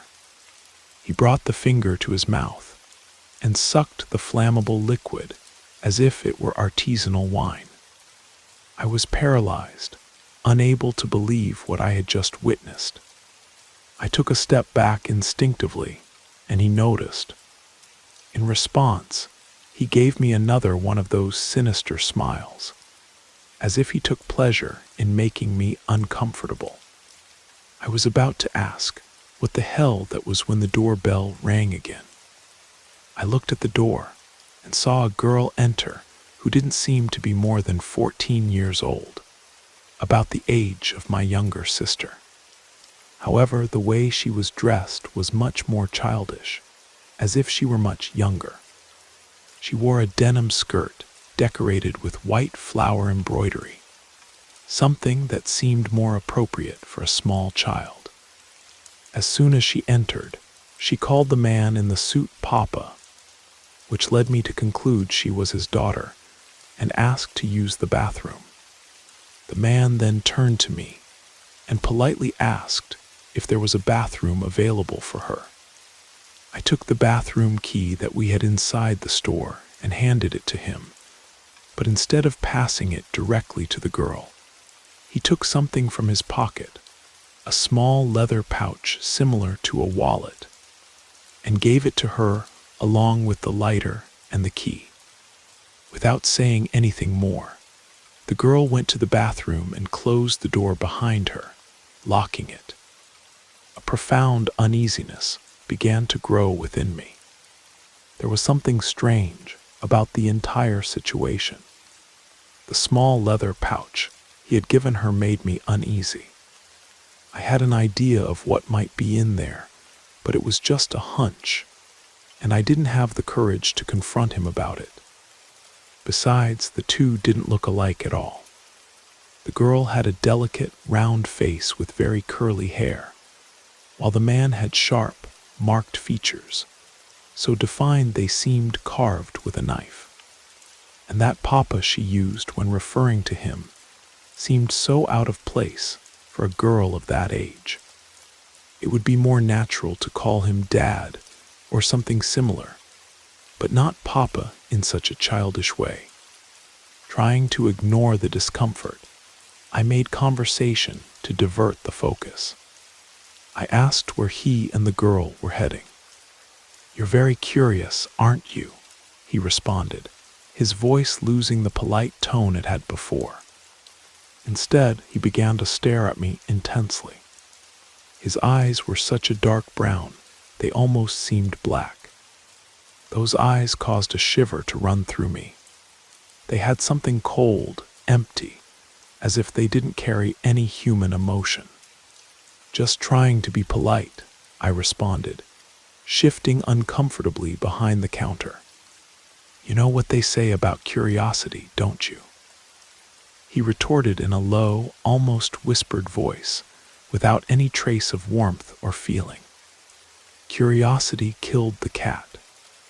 After that, he turned and began to walk through the aisles, looking at the products with an air of someone evaluating antiquities from a forgotten village, which, thinking about it now, our store actually was. I returned to work, or at least tried to. I cleaned the shelves automatically, but without taking my eyes off him. I thought it wouldn't take long for the girl to come out of the bathroom, and he would continue on his journey. But the minutes passed, 5, 10, and she didn't appear. I was about to ask if he thought something had happened when I heard the sound of the bathroom lock being unlocked. The door opened slowly, but no sound came from there, not even the sound of a flush, which would be expected if she had been using the bathroom for its intended purpose. When the girl came out, she seemed dazed, almost as if in a trance. She walked up to the man in the suit and returned the key, the lighter, and the leather pouch with slow gestures. Her voice came out soft, sleepy. "Thank you, Papa." But there was something in the way she spoke that made me absolutely certain that man was not her father. The word came out loaded with something wrong, something dark. And the look he gave her was a look that no father should, under any circumstances, give to a daughter. It was a look that made me nauseated, and at that moment, I knew I needed to get them out of my store as soon as possible. Where I'm from, we're rarely direct to the point. We prefer to say something that has meaning between the lines, if you know what I mean. "Have a good journey now," was what I managed to say to the man in the suit, in a tone that sounded friendly. However, my look conveyed the opposite, loaded with suspicion. He stopped, turned slowly, and stared at me with a disconcerting intensity, as if he were evaluating me, ready to pierce me with that predatory gaze. Without breaking eye contact, he approached the counter, placed the bathroom key on it, and said with a disturbing calmness, "Never forget, young man, curiosity killed the cat." Without another word, he turned, went to get the girl, and the two left the store, disappearing into the darkness of the night. I seriously thought about calling the sheriff as soon as they left, but what could I say? That a man was traveling with a girl who appeared to be his daughter. There was nothing explicitly suspicious about that, at least nothing that could be proven. I could mention the leather pouch he had given her, and say I had a bad feeling about its contents, but I was certain that nothing I said would be enough to incriminate him. That figure exuded money and power, and the look he gave me left no doubt that he knew it. So I stayed silent. I didn't tell anyone anything. However, for the rest of my shift that night, and for several days afterward, his words didn't leave my mind. Whenever the memory of that scene came back, I heard his cold voice echoing with clarity. Curiosity killed the cat. Before going to the next shift, I mentioned the incident to my manager, trying to be casual about it. Had a weird customer the other night. Man in a fancy suit with a young girl. Something felt off about them. My manager raised an eyebrow. Suit guy. Dark eyes, silver hair. Creepy vibe, I nodded surprised. You've seen him once or twice. Always with different girls. He lowered his voice. I reported him to the sheriff after the first time. Nothing came of it. Said without evidence they couldn't do anything. But the leather pouch. The lighter, I asked. Look, kid, he sighed. This town sees all kinds passing through. Unless we catch someone in the act, it's just suspicion. And suspicion isn't enough. 3 weeks later, I was working the night shift again when the local paper caught my eye. A small article on page 3 reported that a girl's body had been found near the highway, about 50 miles south of town. She was estimated to be 14 years old. No identification. She'd been missing for approximately 2 weeks before being discovered by a hiker. The description matched the girl I'd seen that night. Curly hair, small frame.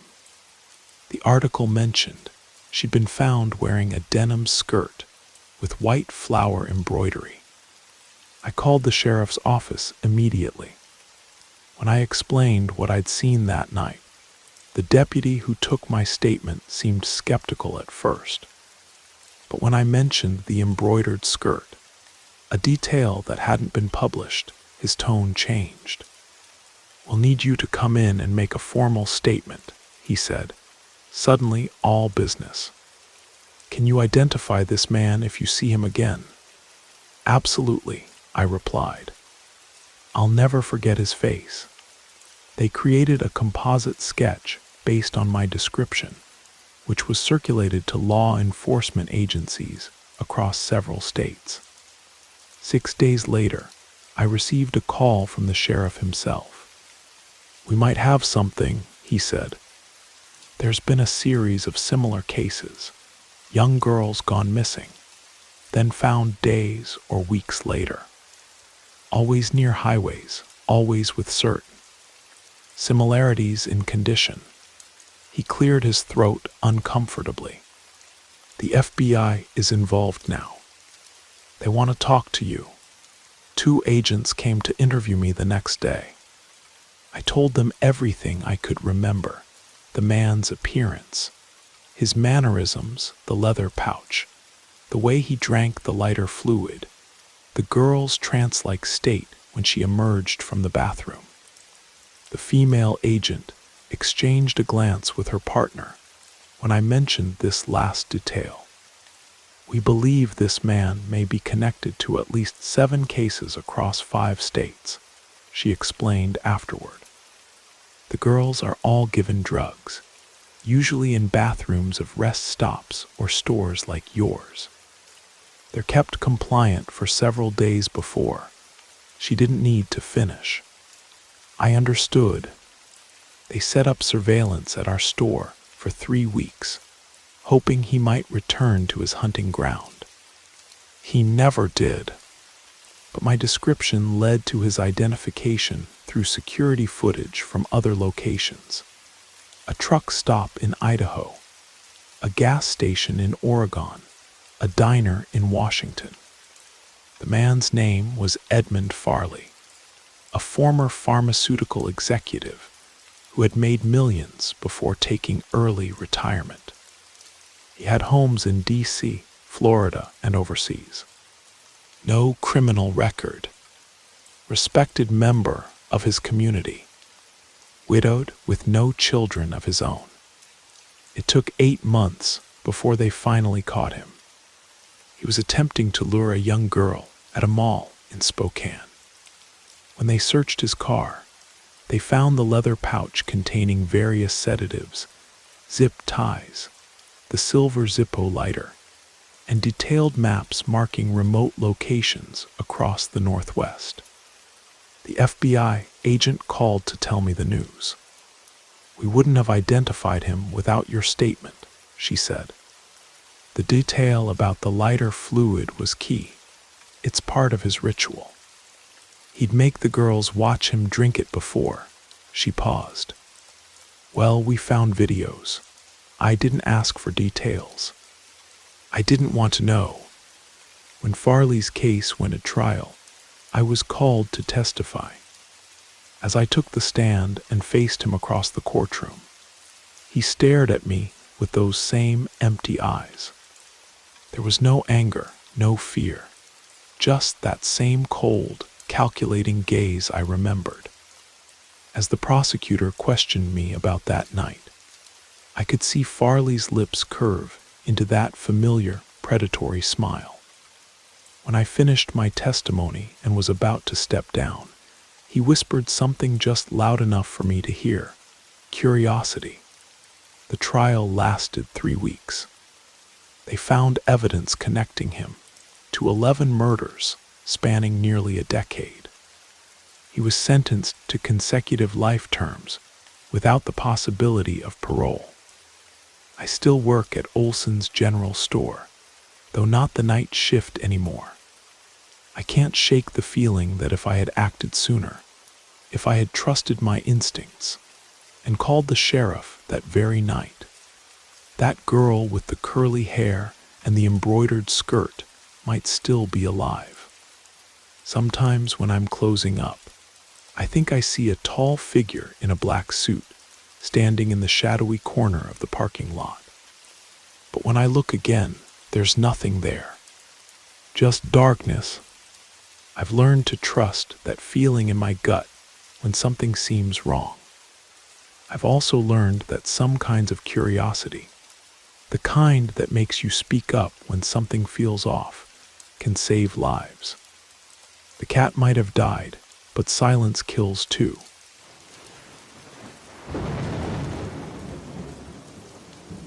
You made it to the end of the stories. That means it's the perfect time to subscribe so you don't miss future episodes. And if you haven't already, leave a like and drop a comment. I'd love to hear your thoughts. Have a great time relaxing, and good night.